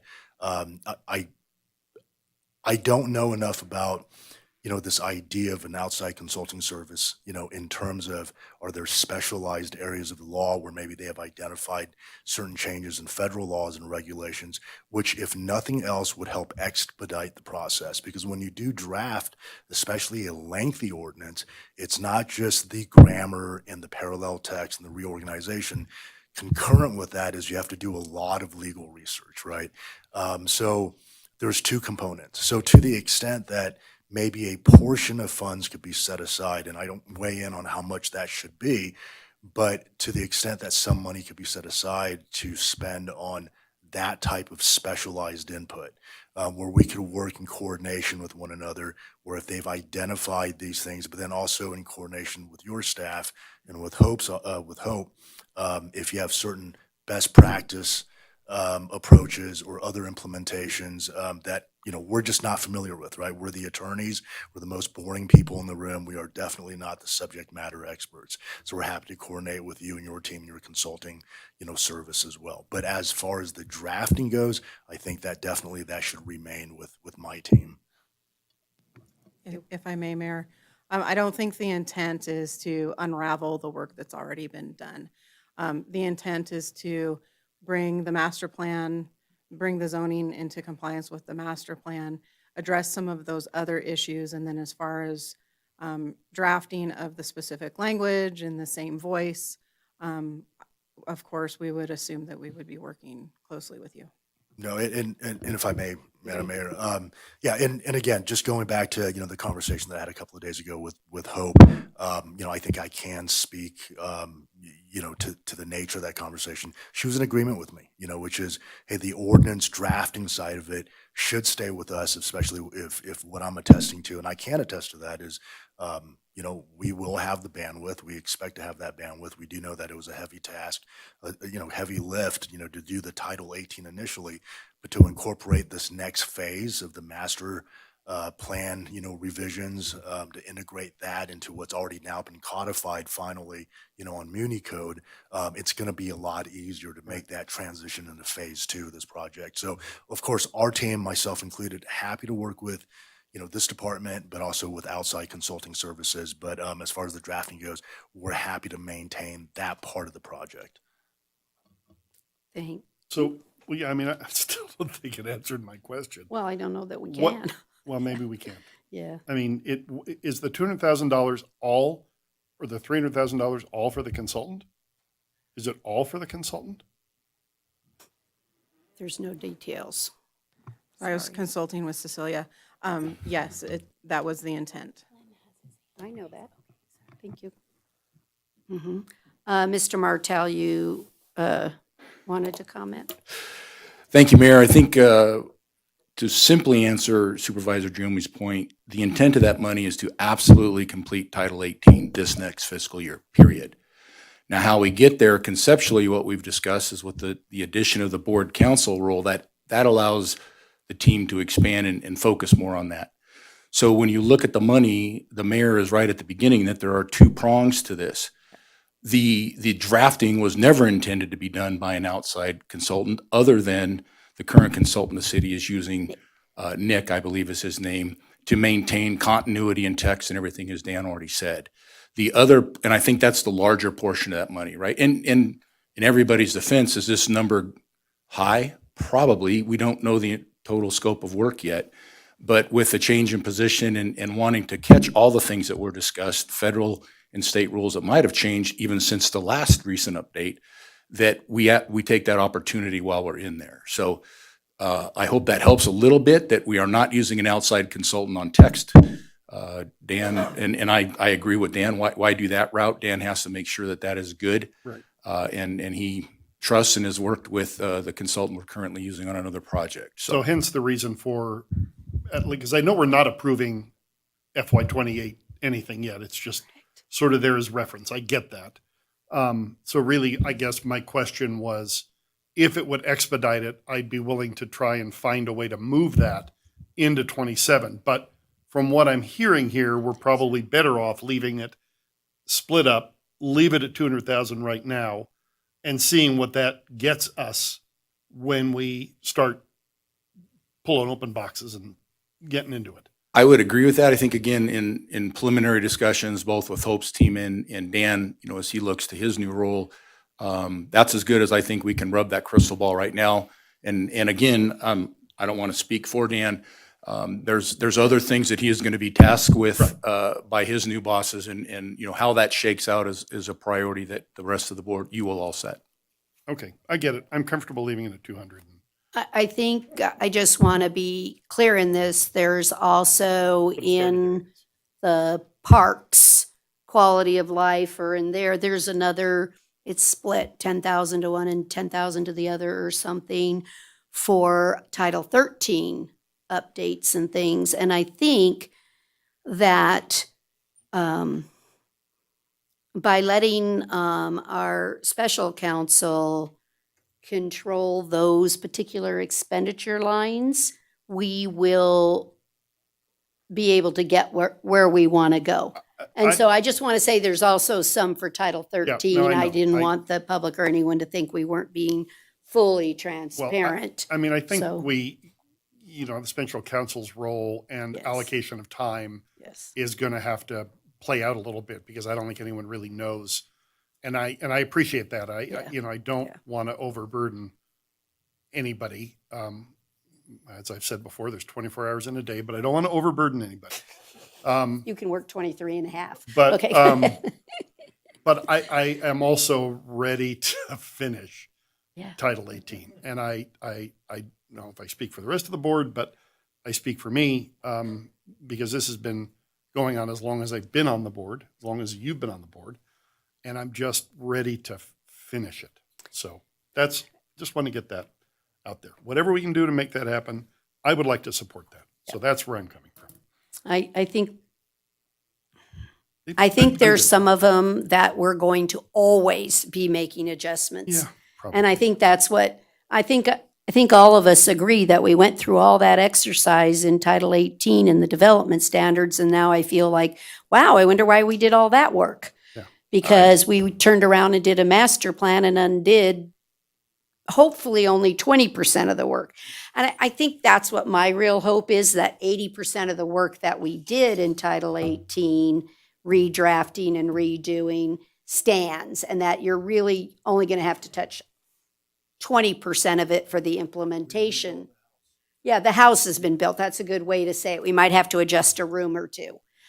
So I hope it's, for all of our sakes, that's all we have to do, because I really do want to get to Title IV. We had some priorities that we want to get to in some licensing issues, and Title 13, Title 7. I mean, I think we have things across the system that are 10, 15, 20 years old and they haven't been touched. And so I want to look in my mind to say, okay, this is, when I look at this budget, I'd say, okay, there's $220,000 in code money, title money, to help Mr. Yu have the right people, and if he needs a particular person just to do legal research versus drafting, he could use part of do it, find the best practices for whatever, that would be great. But that gives them 220, and then a small amount that will carry over from Mr. Anthony's contract, because that's actually zeroed out. So we don't have 125,000 for that to continue. No, that So was an I'm more augmentation. interested in the long term, when we're putting it out on that 5-year projection model. I would like you guys to add in for those outlier years. I think we're going to be needing 125,000 a year for code. Yeah, I that mean, I we think get in if- this regular Yeah, practice. I think if there is a message, that probably is the message. Yeah. I would agree with that. So I'd like to see that just updated on the 5-year projection plan. When you move the 200, go ahead and push out the 125, because I want all the departments that are here to recognize they're all important, right? They all are. It's not just Title 18, Yeah. but it's 50% of our code. So it's a tough nut for us, but I'm going with, hopefully you only have to touch 20%. So does he, because I know he did work 24-hour days trying to get it done. Okay. We won't quote you. But don't quote. You won't be held accountable to that one. Okay, is there anything else in the capital? So we have that being moved. We have the 2.5 that's sitting in the street and highway infrastructure, item 145. That's going to go to 3.1. Just putting on the record, those are our Yes, it will. two changes. Did anybody? What two changes? We're moving the It's one change. 200,000 to under special counsel instead of community development. Oh, okay. I And didn't we're- know that's what we were doing. Okay. That's the first one she said, and we're increasing the 2.566 on line 145 to the 3.1 because we closed a project. Well, He didn't have a line. We didn't give him any money to pay Nick or anybody, but we're going to move it because we approved the position. We'll now move it to that Special accounting counsel line. was in the supplementals. Yeah, just move it to the right line of control. I guess that's the best way still to a say it. 210 account, so, right? No, I would not transfer it to 210. I would 101. keep it in the general fund. Will you, okay, and just increase the line item for that. Right. okay. Okay, is that, anybody have We'll anything? put it in 101 under city manager, I assume. Board of Supervisors. Probably Board of Su- Supervisors, that's where the he special resides. counsel is going to be, yeah. Right. Okay. Anybody have, is that it? That's too easy. I have to make some more work for Sherry. We didn't make enough. Let's see. No, just kidding her.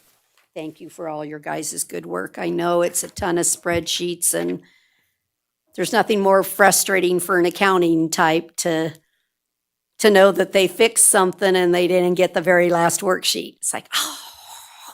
But thank you, your staff, for all that hard work too. It's very much appreciated. But do I have any public comment on the CIP? Okay, then I'll bring it back up here for a motion. You want me to do it? Go ahead.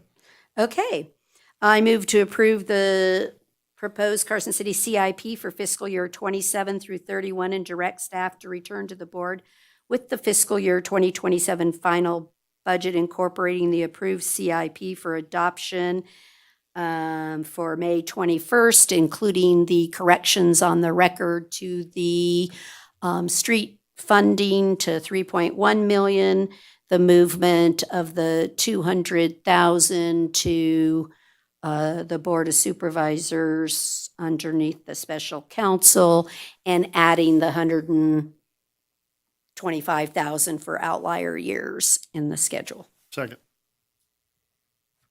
I have a motion and a second for approval. All those in favor, please say aye.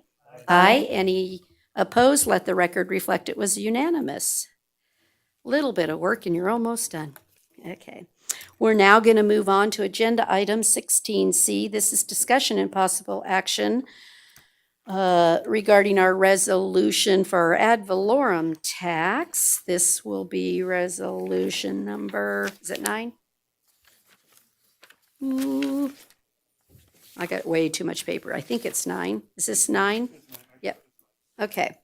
This is our standard one that we have to do, but is there anything unique or anything you need on the record for us to legally do No, this? there's no change. No change. Any public comment on this item? Denny? Hi, thank you. Denny French, Carson City, Nevada. I'd actually like to suggest that taxes should be considered to go in a place to go down. I know that's contrary to the fact that we're talking about having close to issues of having more to spend than we have as income. But I'm hoping, as everybody seems to in the developmental thing, is that this growth is going to bring us in more than just dirty air or more noise or more lighting. And if it's not helping the city pay for itself, what are we doing? Are we overgrowing our means? And are we trying to put out a sense of that we've got everything covered and we really don't? So I'm saying that if we're not considering some sort of way that our new community and the people that are coming in, besides the fact that we're bringing talent in as far as different avenues and new people and new faces, and that's all fine.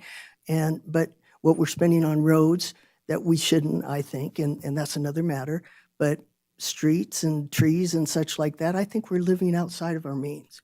And if we are, then can we at least consider streamlining some of the things that, like paperwork and this discussion today, the amount of time that was spent on this subject alone and considering all the people of worth and value at other positions had to be here for. Can we minimize those costs by having them stay in their offices and get cute if we need them?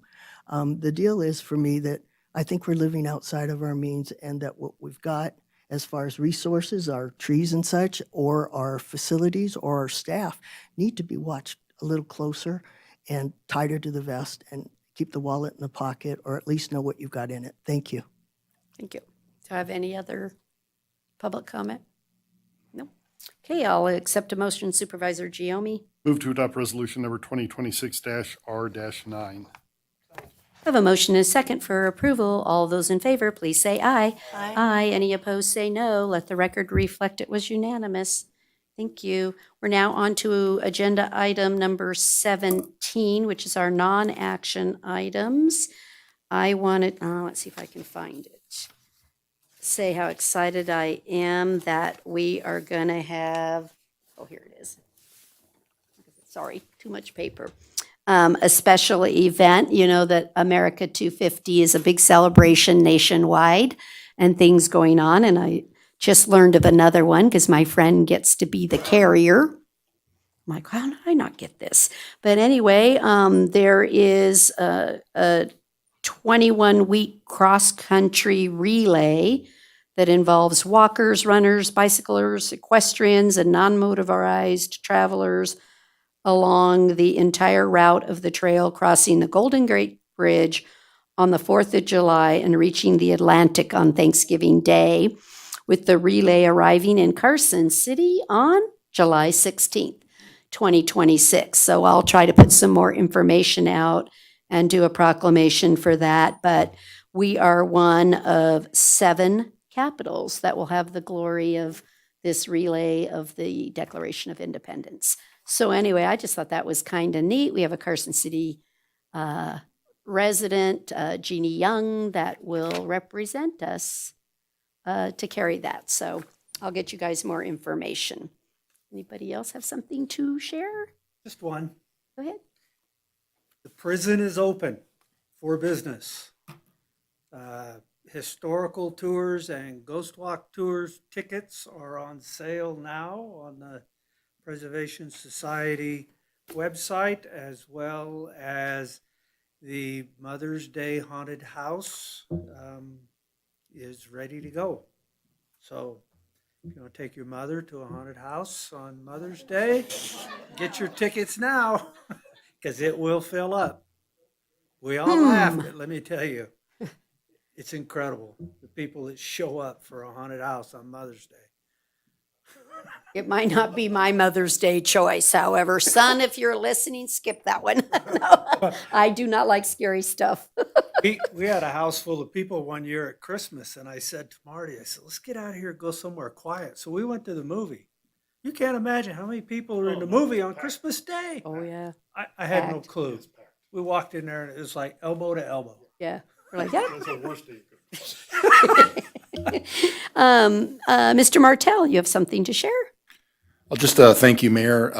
First off, to Sherry and Stephanie, both for leading the budget effort that you all went through today, and just appreciate them taking the time and energy. The larger team, Carson, all of the elected officers and the rest of the direct report team to the city manager office. As you know, as you saw today, and as you've been involved the last 6 or 8 weeks, we did it slightly different this year. We added a little time up front to have a couple of additional meetings, not only with the rest of the team, but also yourselves.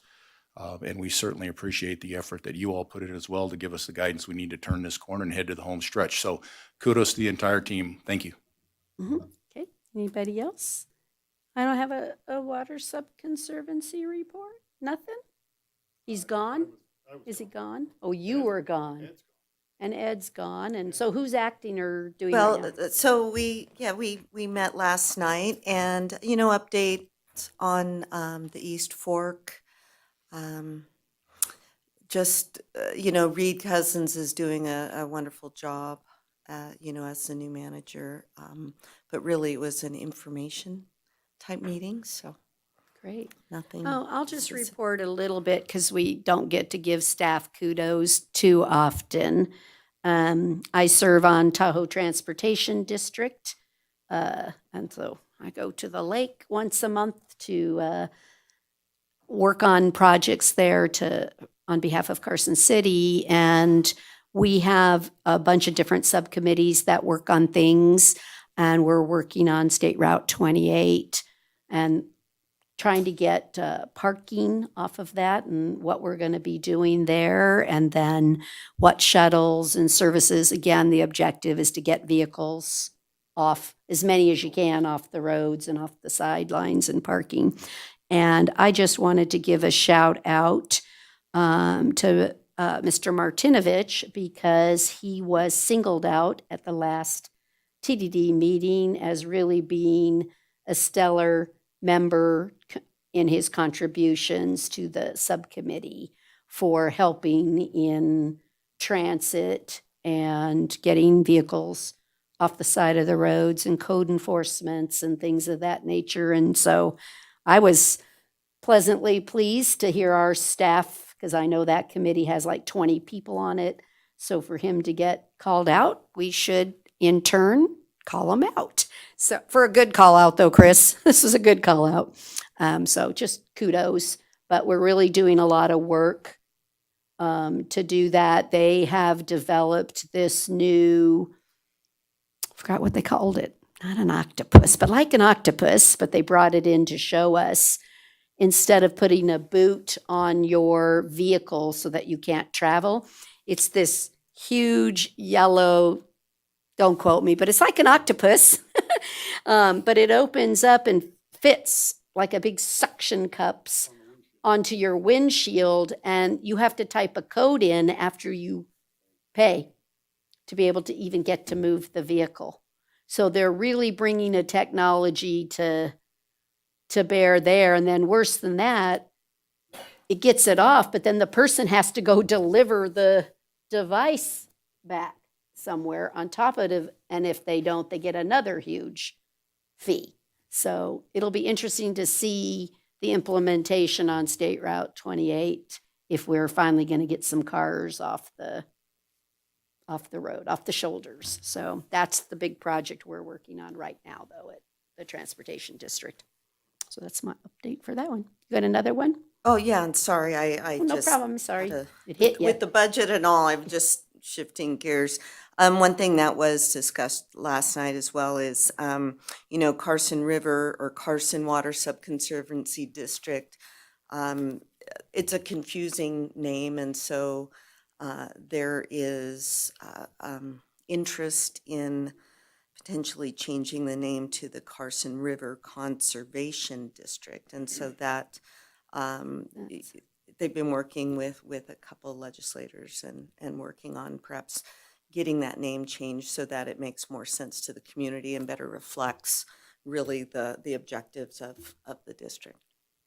Interesting. Okay, nothing else? All right, we will go to final public comment, the one that was here changed to beginning.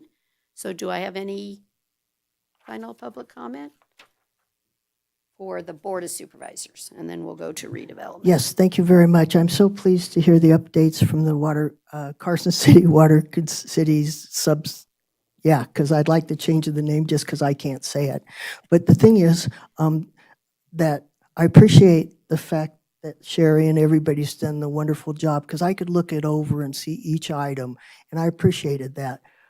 I do still feel that we need to watch our P's and Q's as far as our finances, and I think you all agree, but I want to go further. I feel that there's a circumstance related to what I feel is an overextension of and a confusing situation between parks and open space, and that those two have to be really sort of given their true space to do their thing. There are people in open space that do the trails in a wonderful way, and the people that take care of the parks. And their coexistence and their shared experience of maybe with equipment and different things like that. But I really do not see that they get to define themselves as clearly as I think they should, unless we want to put them back together. And so I would like that to be considered. I don't feel that the separation is as clear cut. I know Craig Bergman, he did a thing for the foundation and talked mainly about the open space, which was at a parks meeting, which is fine with me. It was all good information and appreciated, but I don't think the deferration or people's understanding of the difference and our funding is very clear and at times pretty murky. Thank you very much. Thank you. Do I have any other final public comment for the Board of Supervisors? Okay. Then if there's no objections, we're good. I will adjourn the Board of Supervisors. Is everybody good if we go right to redevelopment? Okay, because we will have a meeting, a closed meeting. I don't know, we're gonna see how fast, I don't know, how much talking you're gonna do. No. Okay, then I'm gonna call the redevelopment to order. Mr. Hone, may I have a roll call, please? Chairperson Bagwell, Here. Vice Chair Giommi. Here. Member Horton. Here. Member Schutte. Here. Member White. Here. You have your quorum. Thank you so much. I'm going to do opening public comment for redevelopment. Okay, I don't have any. I'll move on to agenda item number 23. This is approval of our minutes of February 5th. Did any member have any changes? Not. I'll accept a motion for the approval of the February 5th, 2026 minutes. Move to approve said minutes as presented. I have a motion and a second for approval. All those in favor, please say aye. Aye. Aye. Any opposed, say no. Let the record reflect it was unanimous. Thank you. We're now on to agenda item 24. This is discussion and possible action on the proposed budget of the Redevelopment Authority for 2027. Its capital and tentative budget. Ms. Benabou, is there highlights, anything that you have for the redevelopment budget? There's some highlights in the Sherry Russell Benabou, Chief Financial Officer for the record. So the 27 highlights, the first slide here. I do need to point out a correction on the property taxes. It's 3% on residential and 6.9 on commercial is our cap. That's the only correction on that. Again, very standard what's going on. With that, we'll talk about capital in a minute. The next is the fund summary. Again, this is all the redevelopment funds. So this incorporates the property taxes, the operating, and the revolving fund. No new employees, all looking very, very standard. Again, we'll talk about capital in just a moment. The services and supplies are decreasing a little bit in 2027 because of incentive payments. One of the mall, their incentive payments is over and ends May of 26. So they'll get a smaller payment in February of 27. And then I always do this district breakdown between District 1 and District 2, just so you can see at the end of the day on the next slide, Pam. Next slide. Yeah, so at the end of the day, the total revenue less expenses, it does look like the District 1 is subsidizing District 2 by quite a large amount. But I think we all remember back in 2005 and 2012, where District 2 got quite a bit of money for the car dealerships down there. And so this is kind of righting that by doing the courthouse project in District 1. And then I've got the 5-year projection here. And this is just services and supplies and revenue. Again, 5.5% increase for taxes, same as we did in the regular Carson City budget. And we did stop the farmers market after this year. They're down to 2015 and 2027. And then after that, the city will no longer be supporting that. And the next page is the capital. So you can see in 26, we have a lot of little projects. In 27, it's all going to be dedicated to the courthouse pretty much. There's a little bit for sidewalks and the North Carson Street. There is quite a bit of undesignated as you get into 29, and that would be hopefully for the payment of whatever lease or bond we end up doing for the new city hall. Now, I think on that page 1072 where we have the breakout, there is 2.329, and that's at a 5% interest rate over 20 years or 25 years. And so we clearly can pay that and more if needed, depending on how that shakes out with the undesignated here. So. And then the next slide is just the final, same as the first one. We'll present the final budget on May 21st. If there's any changes to this, and then the final one's due on June 1st the taxation. Pretty much what we're doing here is really saving and doing for our capital projects for the city hall. Yeah. And I think there's not a lot else in there to talk about, because There there's. is not. Right. And so I know a little bit. Oh, Jennifer left. She didn't get to make, I'll do it anyway. We got the SNPLA, right? She got the award. Whatever. We're progressing with SNPLA, the 14.9 million.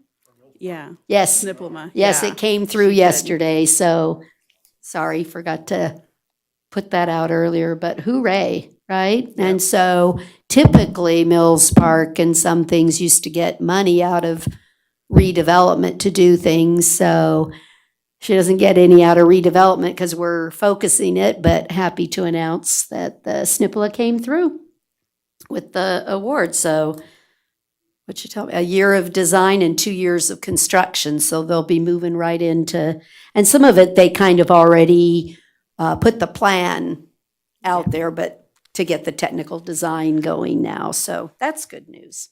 But does anybody have anything else they want changed or done for the redevelopment funds? Looks okay. Is there any public comment on any of the 3 redevelopment funds? Nothing else? Okay.